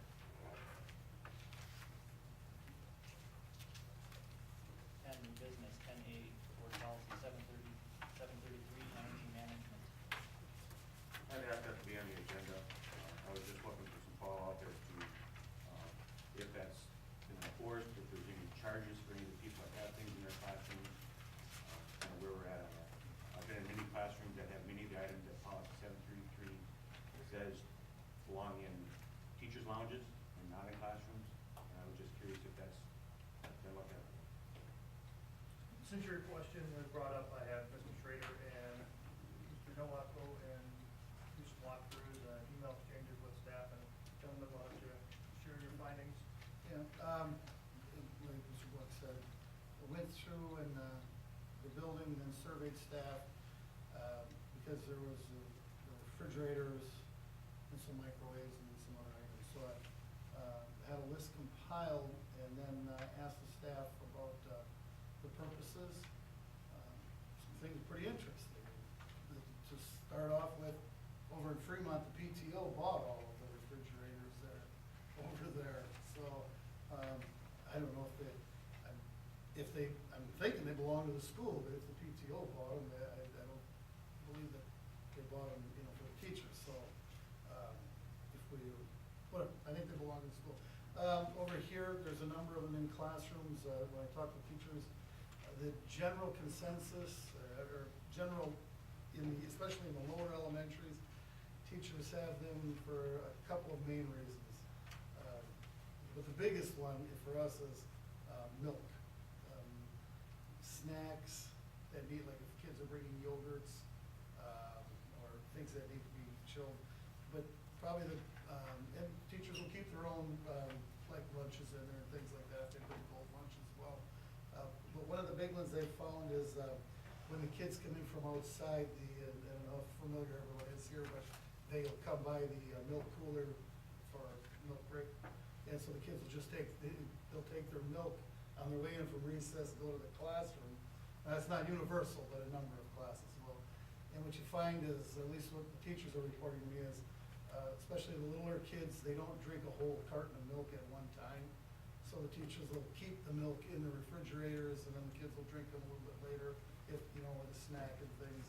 I know a lot of littler students, I think in kindergarten, first, second grade, they don't particularly drink a whole, a carton of milk seems small, but to them it's a pretty big piece. So they're faced with either throwing them out or keeping them so that they can drink them later. Then, let me see here. Some of them who have them in their rooms report that they don't plug them in. Some report that, like, I think maybe one or two said they don't have, they used them in the past if a student was diabetic and they needed something, like something that would be sweet, and they kept it chilled in there. But, I know in one particular case, they don't have any, so it's just unplugged. So those are some of the general reasons why they haven't, but they are in the room. I would say they're multi-purpose, some for student purposes, and they use them themselves for their lunches, student lunches, snacks. Far fewer microwaves are in the rooms, but there are some. Those are used to heat the lunches up before they, if you're familiar, our kids all eat out in the lunchroom that's right out there, so they'll heat them up before there's a microwave in here, but a lot of teachers will heat the lunches up when they leave, and then bring them up in here instead of standing in line. So they'll do that. Some report that they have them, but they don't use them. There are 3 coffee makers here. One reports they've never used it. It's brand new and they've had it here for a number of years. Another one said that they haven't used it in a number of years. They just haven't taken it home to bring coffee from home. Another one reports that they have one, but they rarely use it. There's a few teachers have what I would call hot plates or griddles. From what I can tell, they're all used either for classroom projects, where if they need to heat something up, or if they're doing a classroom project, like I've seen, families come in and make breakfast with kids on certain days. There'll be some, those kinds of things happen. I've instructed the staff if they're going to do something like that, that they should let me know that particular day that they're going to be using it. Some teachers have 2 teachers report they have a kettle that they use for water cycle. It's a tea kettle or something, that's how they, do the, teach the water cycle. One teacher has a humidifier in their room that they run briefly, they said. Let's see here. One teacher has a blender that they use, once a year for making pulp. Okay. Another teacher does have a big coffee maker. They use it once a year for parent-teacher conferences. They make for the families coming in. And then they use it for their Polar Express activity. I'm not exactly sure what that is. I can find out. Then in Fremont, they do have a coffee, a community coffee pot, if you will, there. It's in the fourth grade classroom. I know by policy it says it's supposed to be in the lounge, but the previous secretaries, apparently, from what I was told, made the coffee in the morning, but none of the recent secretaries, the recent secretary isn't a coffee drinker, so Mr. Van Rulen said he would take the job over, and he makes the coffee, and it's just in there, that way he has, control over getting the coffee made, and I'm throwing the pot, and other things like that.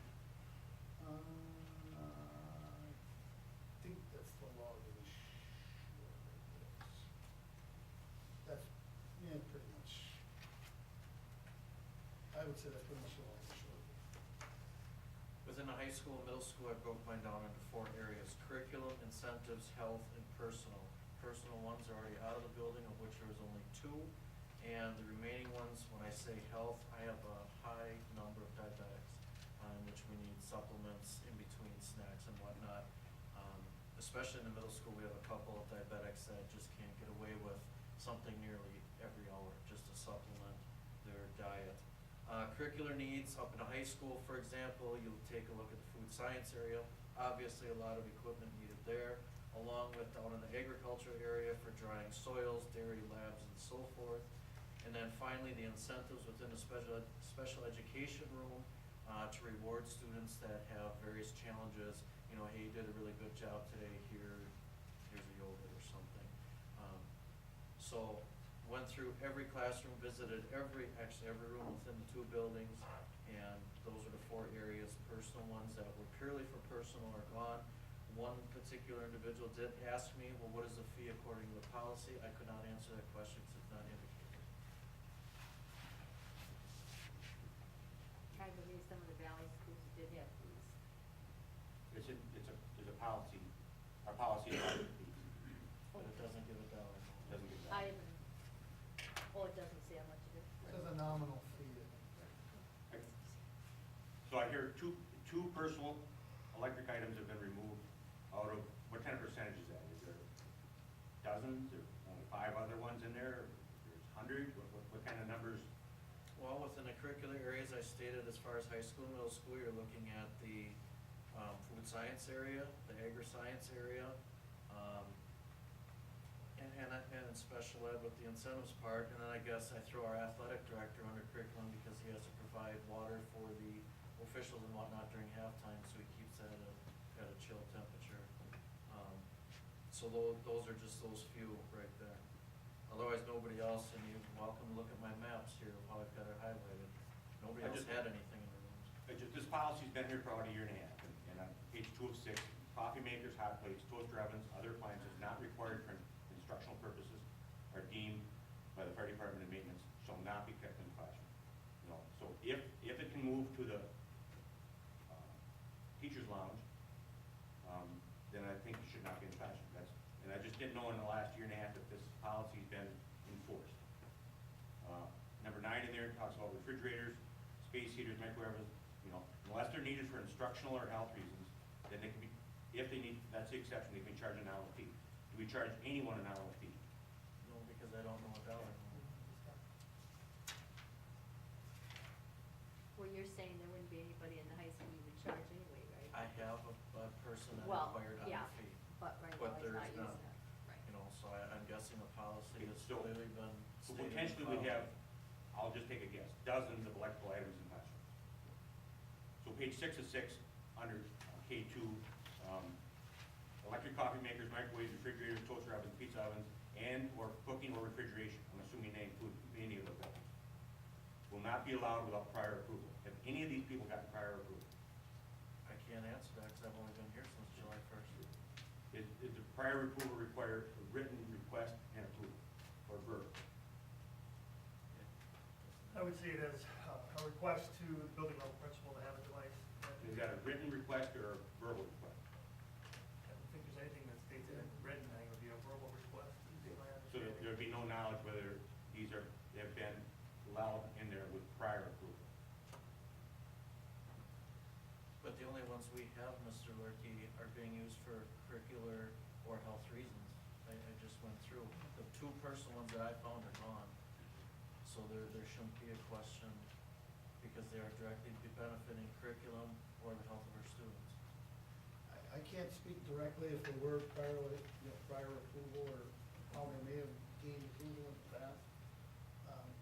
The only thing I would say, the ones in Fremont that were purchased by the PTO, hope I'm not making a big leap in assumption here, but I would think if the PTO purchased them, they went through some type of administrative approval at the time, but. Typically a donation, or. Yeah, something, so, at least at Fremont, I would say they would seem to have met that. I can't say for sure how, here in Weyauwega, if they would have been, came up and asked somebody if it's okay, or, you know what, I do think a couple here, now that were purchased through special ed here, are they? Yeah, there's a couple because of, so. It would appear as though that there's enough exceptions to render this energy policy to save energy pretty useless. Well, it would appear that teachers weren't abusing the plan in general. Well, I think, because isn't the director of maintenance gone? And the principals are gone, so we really have no way to find out how these things happen, so I think that rather than, spend time talking about what could have happened in the past, I think we just need to decide what's gonna happen from now on. Do you leave everything in the rooms as is, do you follow the policy, what? So, I don't think we can answer the what happened in the past question. So it says right here, should be allowed with approval of the director of maintenance and the building principal. So I think people need to submit, it seems to me that it makes sense that maybe people would submit a reason for having X item in their classroom, and then you decide based on what's in this policy. And the principal just keep them on file. And if there's no reason for it, then, yeah, sure, Or whatever. come up with a cost. And come up with a cost too, right? Whatever this nominal fee is, because it does say nominal fee, but it doesn't say what. I know in the Valley, Nina, I think, charges for everything.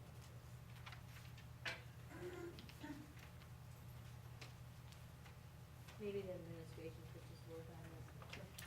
Well, we can revisit this when we get 700 series too, that if we want to tweak that policy and give them direction as far as what we're looking for, we can do that time.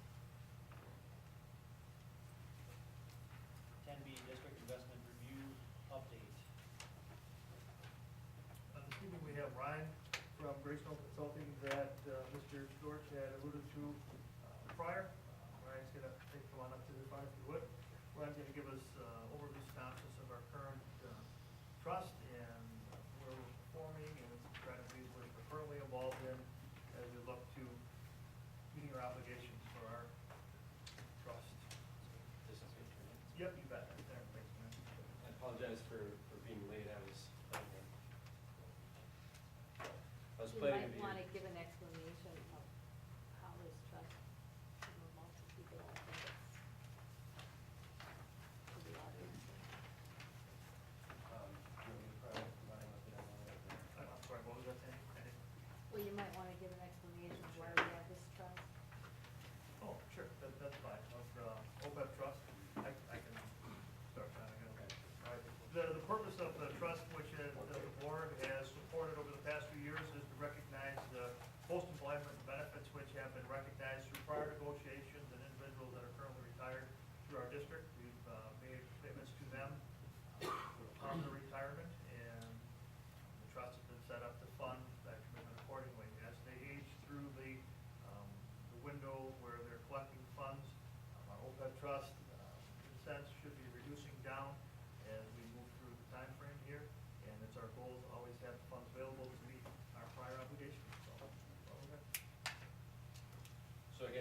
Brian Halen with a firm called Greystone Consulting.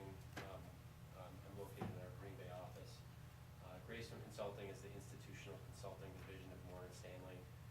We manage the Wisconsin OPEB Trust program, which is utilized by about 60 school districts throughout the state. There's about $80 million in that total program, again, throughout the state of Wisconsin.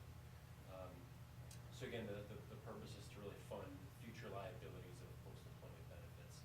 And what's unique with your district is that with from what I understand, the benefit of frozen, the liabilities are basically shrinking and winding down over the next few years here. So as you'll see, the portfolio is relatively conservatively positioned because of the shorter term in nature. So other districts for the state may have continuing accruing liabilities or a longer term focus. So we maybe more longer term in nature there, more aggressive. But with your district, we're considerably more conservative. So I'm just going to give an update on the performance. This first handout it's just a brief update on the market. I won't touch on it too much because it is stale data. It's through September 30th, but just a snapshot of the market. So really, with the market and the way the portfolio is positioned, there is a portion of the portfolio that's invested in stocks, the portfolio portion of it that's invested in bonds. Given the conservative nature, about 80% of the portfolio is invested in bonds, which are more conservative. About 20% is invested in stock, which tends to be more aggressive. So this first page of this commentary basically just states that different equity or stock sectors over the past trailing quarter, year, 3, and 10-year periods have all done very well. If you go on to the next page, gets into the bond market, the fixed income market. You'll basically see that if you just look at the top portion, the two and the second from the left and the third to the left, basically 1 to 10-year bonds, 1 to 30-year bonds. You can see moderate performance over this past quarter, and over the trailing 1 year have actually experienced negative rates of return.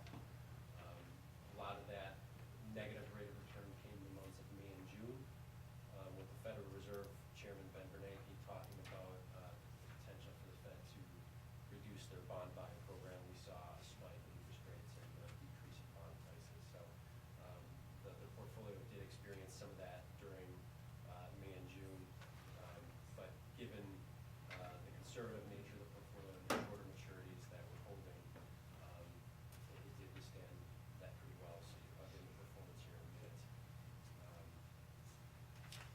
If you just want to skip ahead to page 4, this is a page that we show school districts regularly. This is basically a long-term snapshot of interest rates dating back to the 40s up until present. The gray line is basically a long-term bond yield. And what this is showing is that over the last 30 years or so, since the early 80s, we've been in a declining interest rate environment.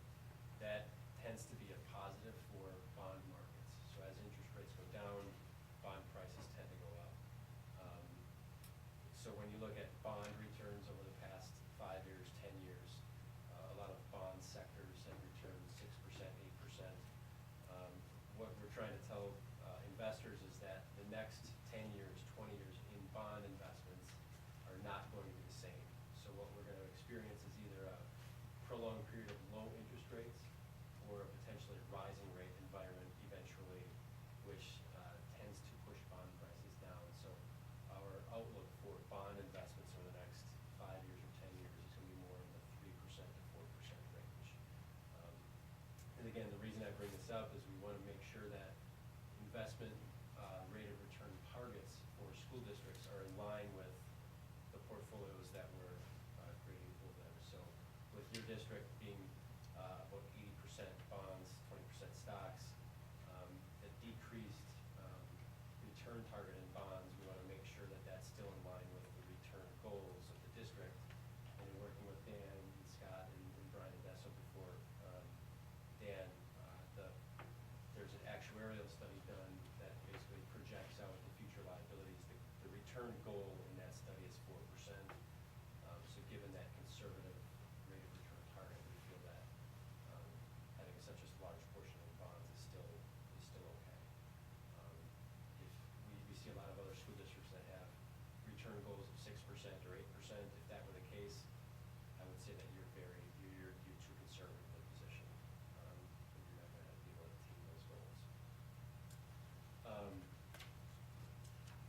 turn head to the last page in this handout.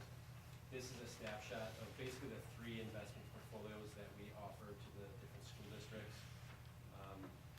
On the left-hand side is the moderately conservative portfolio.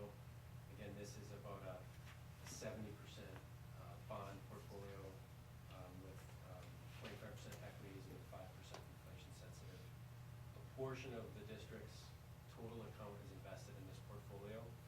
There's another portion of it that is invested in short-term bonds, individual securities, all maturing within the next 2 years, all investment grade.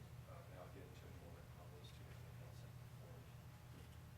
What we do see within the Wisconsin OPEB trust is about 75% of the districts use this middle model, which is more of a 50% stock, 50% bond. But again, most districts tend to have a rate of return goal of 6%. Given that your benefit is frozen, is now winding down and more short-term in nature, the 4% goal, I think, we think is prudent, and being in this moderately conservative model, still is in line with that goal. We do have a small amount of school districts that use the aggressive model. Again, those are for districts that are still accruing liabilities that are more longer term in their nature and their outlook. Any questions before I move on to the next handout that gets into the... How long is our term? When is our OPEB sunset? I don't know, Dan, you know? I believe it's 2019. That's when our last employee will. And that's, and correct, no employees are accruing benefits in this process. Right, so a lot of the other districts continue to accrue. And you mentioned these 3 portfolios, with the moderately one being 75-25. I thought earlier you said we're already 80-20. Yeah, and I'll So get into that. we're like to the left of that. Right, and the reason being is because about 63% of the total account is invested in this. What do we see on the left? Is in that portfolio. The other 37% is in an account where it holds individual securities and investment grade bonds that all mature in the next 2 years. So take this split and add some bonds to it. Correct, correct. And what we want to talk about today and what we want to work with Scott and Dan on going forward is, do we take that other account, that 37% account, and potentially move that into The mid one. well, not necessarily into the mid one, but Into the bottom. into the moderately conservative one Okay. that you have the rest of the account invested in. From what I understand is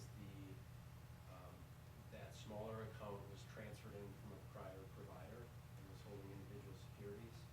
And at the time when that came over in our program, there was thoughts that the district didn't want to sell those individual securities and potentially take losses on those securities. So the thought was to let those mature, and as those matured and went into cash, that would be used to fund liability payments or potentially funnel that cash into the other more diversified portfolio.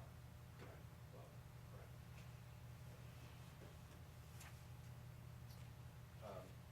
So the other handout gets into performance of the account. So on page 2 of this other handout gives you a performance snapshot. So again, and this is through November 30th. So the first column would be quarter to date. Then the year-to-date column would be a calendar year-to-date. The third column, which is custom period, is a fiscal year-to-date, so since June 30. And then finally we have since inception, which goes back to June 2011. So basically you can see that the ending market value is just shy of $2 million. You can see the returns for the quarter have been a little over 19,000. If you follow that first column down, you can get a percent rate of return there. So you can see that for the quarter to date, the total portfolio is up about 1%, net of fees. The last 2 years, we went along one. Correct. I mean, if you obviously the 50-50 model or the 70-30 model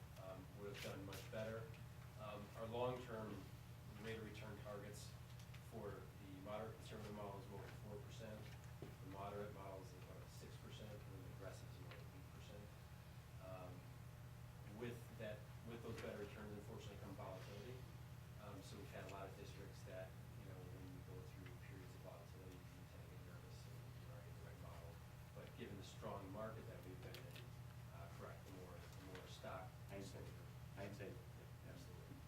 Yeah, so, but, you know, you can see, so fiscal year to date, you can see the account is up, you know, just under $46,000, which is what, 2.4%. And then since inception, up about 1.5%. If you look slightly above the shaded line where it shows the total returns, slightly, two line items above that, you have the advisory net returns, and then you have the brokerage net returns. The advisory net returns, that is basically that portfolio, that moderately conservative portfolio that we have. The brokerage net return, that is that smaller account that again is invested in individual bonds that are all maturing within the next 2 years. Can you give a percentage split on that? 62 and 37. Right, so that's about 37%. And again, those are all shorter in nature, so because they all mature in the next 2 years, they're very stable, but they also yield very little. So you can see that the return differential there, you know, very modest return. So again, what we wanted to work with Dan's before is, does it make sense to move that smaller account into the more diversified, that moderately conservative portfolio, which has 75% bonds and 25% stocks, to get a little bit more stock exposure, to try to get up more closely to that 4% rate of return. Are they still in individual bonds? That smaller account is at 37%. And there was a reason it stayed there because of potential sell for loss. Correct. Has that gone away yet or not? All of the holdings in that portfolio are on par at the moment. And again, I think there's 8 holdings. I think 4 of them mature in 2014, the rest mature in 2015. So again, because of the short maturities, they're very close to par, but they're all selling at a premium, so there will be that issue of selling at a loss. So the bottom left-hand portion, again, just gives you sort of a snapshot of the total account, the asset allocation. So again, you have about 21% cash. All of that cash, virtually all that cash, is in that individual security account, which has resulted in very recent maturities from some of those individual holdings. You have 60% fixed income, and then you can see about 18% equities and alternatives. Alternatives would basically be real estate investments within that portfolio. I've seen a lot of charts of numbers here. I can understand this one, thank you. Good, good. You know, so I guess the only other, you know, on the next page, page 3, on the bottom portion of that, again, just kind of shows you a snapshot of the 2 different accounts and how they're allocated. So again, the first account, which basically is labeled Wisconsin Open Trust Portfolio Management Program, that's that moderately conservative portfolio. You can see the diversification across cash, fixed income, equities, and alternatives. Whereas the smaller account, which has the individual securities, is what, half cash, which again resulted from recent maturities, and then the rest in fixed income, again, which is shorter term maturities. So we wanted to work with Dan and Scott on kind of strategizing going forward, but I guess wanted to get the board's pulse on thoughts of combining these 2 accounts into one.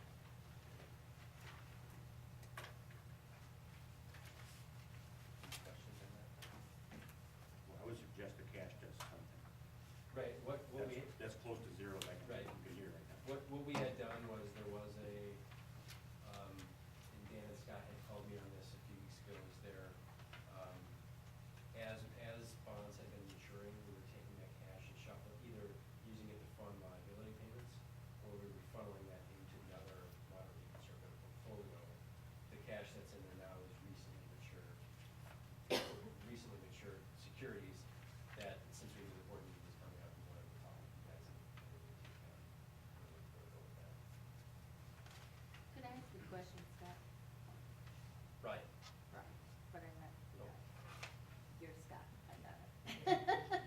Okay, now, when we're paying, like, the teacher's insurance that are retired, that's what this is that money coming out of this directly? It comes out of this directly? Well, it comes out of the, our general fund, but then we supplement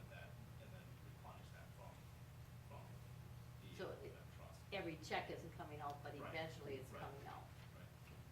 I was just trying to understand that. So what are you asking us? I guess, just wanted to provide an update, on performance, see if there were any questions, but, I guess we wanted to work with Dan and Scott even more closely to, make a recommendation on, our thoughts would be to combine the two portfolios into one, taking the smaller portfolio with cash and individual securities and moving that into the moderately conservative portfolio. Again, just to, get greater diversification, move away from individual securities into a more diversified portfolio, as well as getting a little bit more stock exposure, just given with where interest rates are today, we feel that, having, more bonds is not necessarily, the best place, just with where interest rates are, and that, having a little bit more stock exposure might be prudent to try to get that 4% rate of return target. If you're asking my opinion, I'd say yes. I would even be a little more aggressive.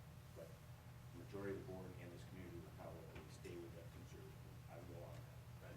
Wait a minute, when you go to global equities, what is that all about?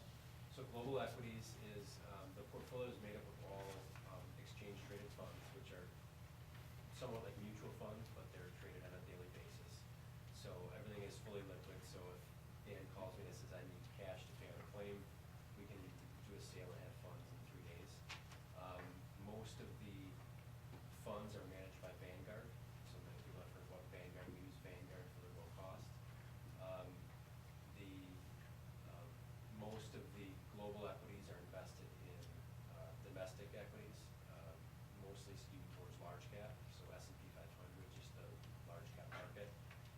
We do have some exposure to international stocks. Within this portfolio, the international stocks are limited to developed countries, such as Europe and Japan. We don't get into emerging markets. With this portfolio, you have to get into a more aggressive portfolio to use emerging markets. And then the inflation linked, that would basically be real estate investments, that again are more, tied to inflation. But again, it's a portfolio of about 15, individual securities. If you go to page 5 of this handout, it does give you a breakdown of some of the holdings. So on the top portion of the page, it shows fixed income. So you can see the largest holding there is the Vanguard Total Bond Market Fund. So again, that's Vanguard is the manager there due to cost. That's a total bond market, which is basically just, to get exposure to the complete bond market. The next one, Vanguard Short-Term Bond Fund.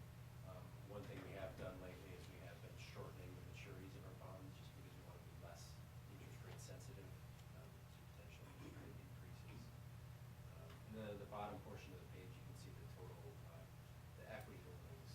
So you can see the Vanguard Index, S&P 500, that's again 500 of the largest stocks in the country. Would you pull them out when you mature, or would you pull them out all? If you get 2014, 2015, would you pull them out as they mature, or would you take them? Our thought would be to, because they're all selling at a premium at this point, our thought would be to liquidate them and move that cash into the more diversified portfolio. Given their short-term maturity, the yield to maturity on most of those bonds is less than 0.5%. So for the next 2 years, you're gonna basically lock in less than 0.5% on those securities. Whereas if we were to sell them right now at a slight premium, we would move that portfolio. So we wouldn't lose them. Correct. I think that's the question at hand, the lesser of the two portfolios, potentially merging that with our greater, if the board sees that as a move to enhance our overall performance moving forward. Does that take board action or recommendation and then a board action? What's the procedure? Of this nature, I would bring this forward to board action to recommend the transfer. Is it too late to do it the end of January then? Well, I could put liquidation orders in tomorrow, and it Well, would be you a know, it's not 3 day. really done now. You have to put it up again. Oh, yeah, right, Yeah, then that's we what would I have mean. to. We couldn't do it before the next The end of meeting. January 25th would be formal approval of that. What is that France telecom, what is that? Well, that's again one of the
cash is we don't want it moved over. Well, I mean, most of it is, Given the, You given need to the, go here 2 weeks, 2 years ago, you need to go there. given the short maturities and the credit rating and all, there's no concerns. Yeah, they move stuff, once it's in there, it's in Well, there, hindsight. it's such a percentage, they move stuff around. Within the model portfolio? Yeah, we do manage that, so. So you move stuff kinda. Correct. We don't time the market. We don't believe in trying to time the market. But one thing we did do is about, like, so for example, 3 weeks ago, we did raise cash. Typically, we hold like 1% cash in the portfolios. We raised cash up to about 10%. We took some of that from stocks, just given the strong run up in stocks of late. And then also, we're trying to shorten the maturities in our bond portfolios because shorter maturities are less sensitive to interest rate movements and rising interest rates are inevitable in the future. So we're trying to reduce the volatility of portfolios there. Good explanation. Thank you. Anything else? Right, we'll bring this back up on the agenda in January then for that movement then. Thank you. Let us know though, if something's changed before then. I think we'll all know before. 10C, board meeting minutes documentation. Informational.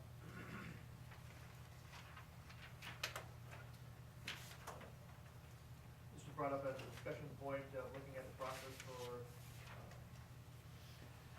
identifying board minutes. I believe there is a handout in there from a recognized law firm on purpose of board minutes and discretion of board minutes and what they entail. So an opportunity to check them over if there's discussion to that topic. Shouldn't the clerk be present for discussion on minutes? What? Shouldn't the clerk be present when you're discussing minutes? Clerk or the president has the right over the minutes.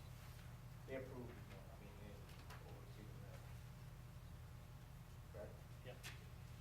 But it's the clerk's job to do the minutes. Well, we have her, the deputy clerk, we put her in, but I mean, actually the clerk and the president. Only the clerk would be in charge of taking the minutes and that, or years past, the person in Dawn's position taking minutes. So, I have one comment on, as far as the minutes go, as I was reading through some of the recommendations from the law firm, that less is more as far as documentation to document the motion, the second, what the actual motion is and the votes is what needs to be documented. In some cases, some detail is put in, should it be, shouldn't it be, I guess that's up for discussion tonight. Do we want to keep it, each agenda item as a discussion ensued on board policy 733, energy management. The next item, district investment review, received report, and keep it that simple? Or do we want to actually have a few details listed in there? Of course, would be upon Dawn's, Jim's, and myself's discretion as far as to how that be worded. In recent meetings, there's been some question as far as to what interpretation is being putting down in the minutes. By leaving it very brief as far as to what happened on the agenda, doesn't need to, the minutes need to know what happened, not was all discussed, other than an official motion, second, and the vote, who voted, whether it was yeas and nays or roll call. We can eliminate a lot of the detail. Does say that here. I think Rather than the same thought. she does, I mean, she kind of I think she touches, does. she does a good job. She touches on the little things that were said, and that's all you need to do.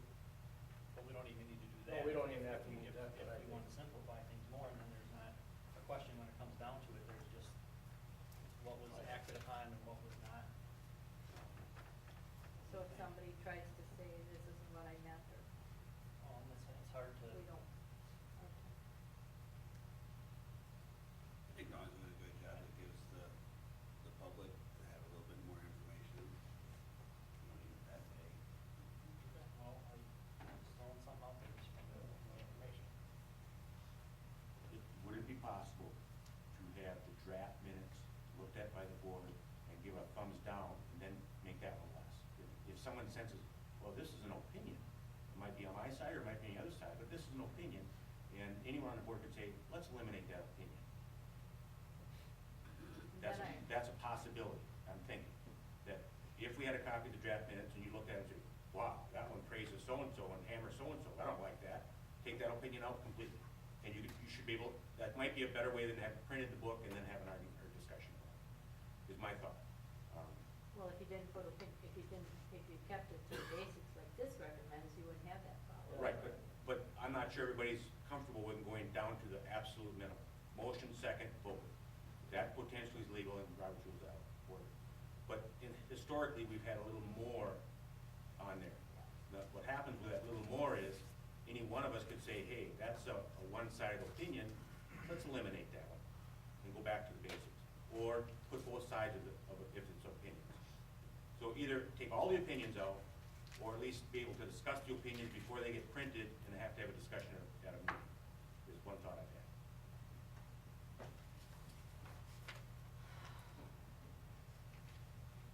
It may completely change how Dawn even takes notes from the meetings, because, you know, I've been the secretary of several different organizations, and, I mean, realistically, all you have to write is action taken, that's it. You don't need to take notes on everything that was discussed and, you know, all of that kind of stuff.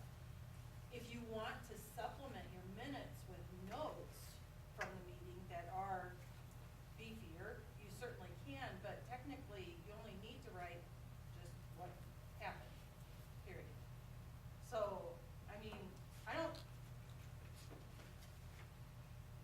it's kinda like talking out of both sides of our mouth here, because we're saying, you know, less is more, we should just write this stuff, but then we wanna have this extra stuff in there, but then that leads to problems, and then, you know, we're just keep going around in circles here, so I think we need to decide. I think the way she's doing it is fine. Just leave it. Well, actually, when she actually does this part, she does that. It's these kind of things that, like, Neil, what you said, that was under Board of Education comments. It wasn't a motion, what you were questioning tonight, right? The sentence on the board. Yeah, well, the article in the paper. Correct. I mean, that wasn't really a motion. There was no motion, second, or decision by the No, board on it. so actually, it looks to me like when she's doing actual, once we get into making motions, she is doing it, just the facts, ma'am, type of thing. I was on the CISA board for a while, and they are extremely vague, not very transparent meetings. Who motioned, who seconded, and what the vote was.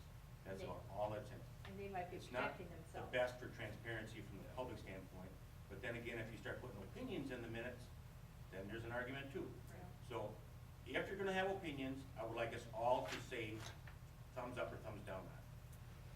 Or take the opinions out. Those are my two suggestions. But it doesn't look like she's actually putting, Discussion was held on.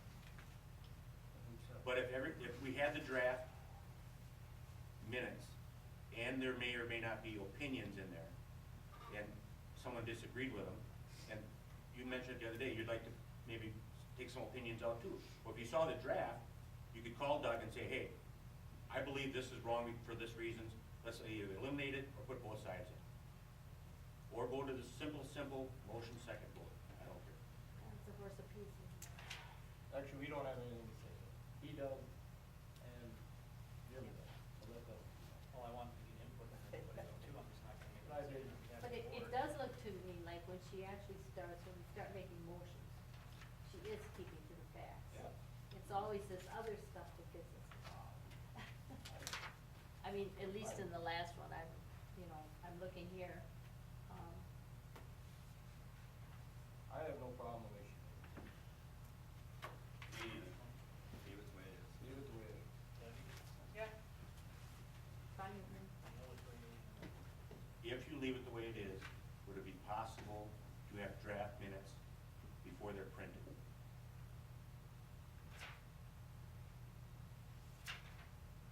But that could be a problem too, because Yeah. you, I don't dislike it, I just wanna see things But go. maybe I shouldn't have said anything, but I just sit here and I'm sitting there. We come here, I've been involved in every one of these. We spend how many hours here do we, and then you come and say that we're being, I just don't buy it.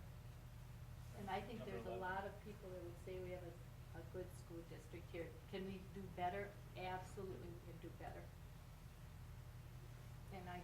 the people sitting there are good examples of why we're doing better.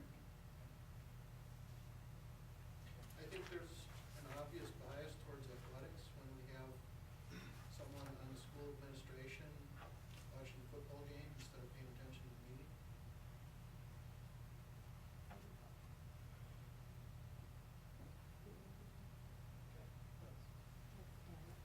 Next meetings, we got look at applications 10, 16 interview, committee of the whole, 13th in January, 6:30, and What is it? I'm regular sorry, board. Doug, I missed you. 13th, the 13th is the committee of the whole, 27th is the regular, both at 6:30. Anything else for calendar? Do they have development days in this room? Child development Child days? development days is at the Main Street gym. That's right. I was, I visualized it. Okay. On the agenda items, we got district fees to bring back.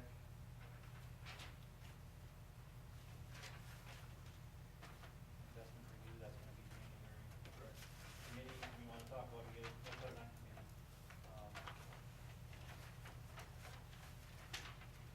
Health and wellness, budget.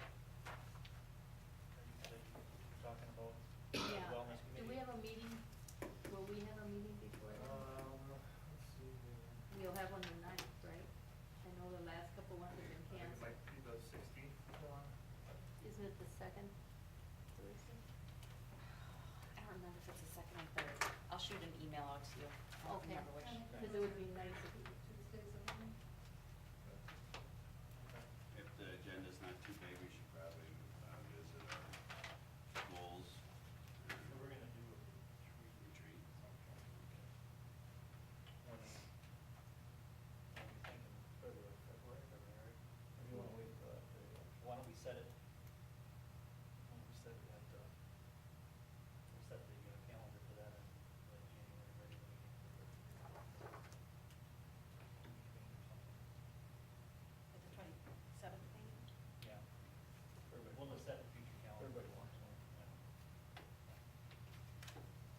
Yeah, we have to.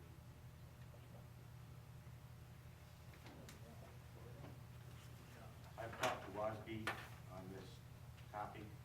on what topic? I'm gonna tell you. On the topic I'd like on the agenda, if the board so desires.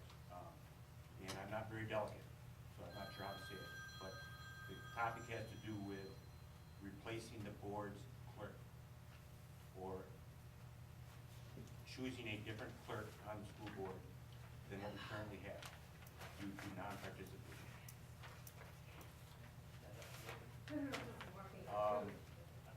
I'll give you my WASB report at the next meeting as to can you, can't you, how do you, that kind of thing. How do you, what do you want worded? I thought it was in our policy. Possibly, and I haven't reviewed that. There is limits on what you can do with presidents and vice presidents, but there's not limits on clerks.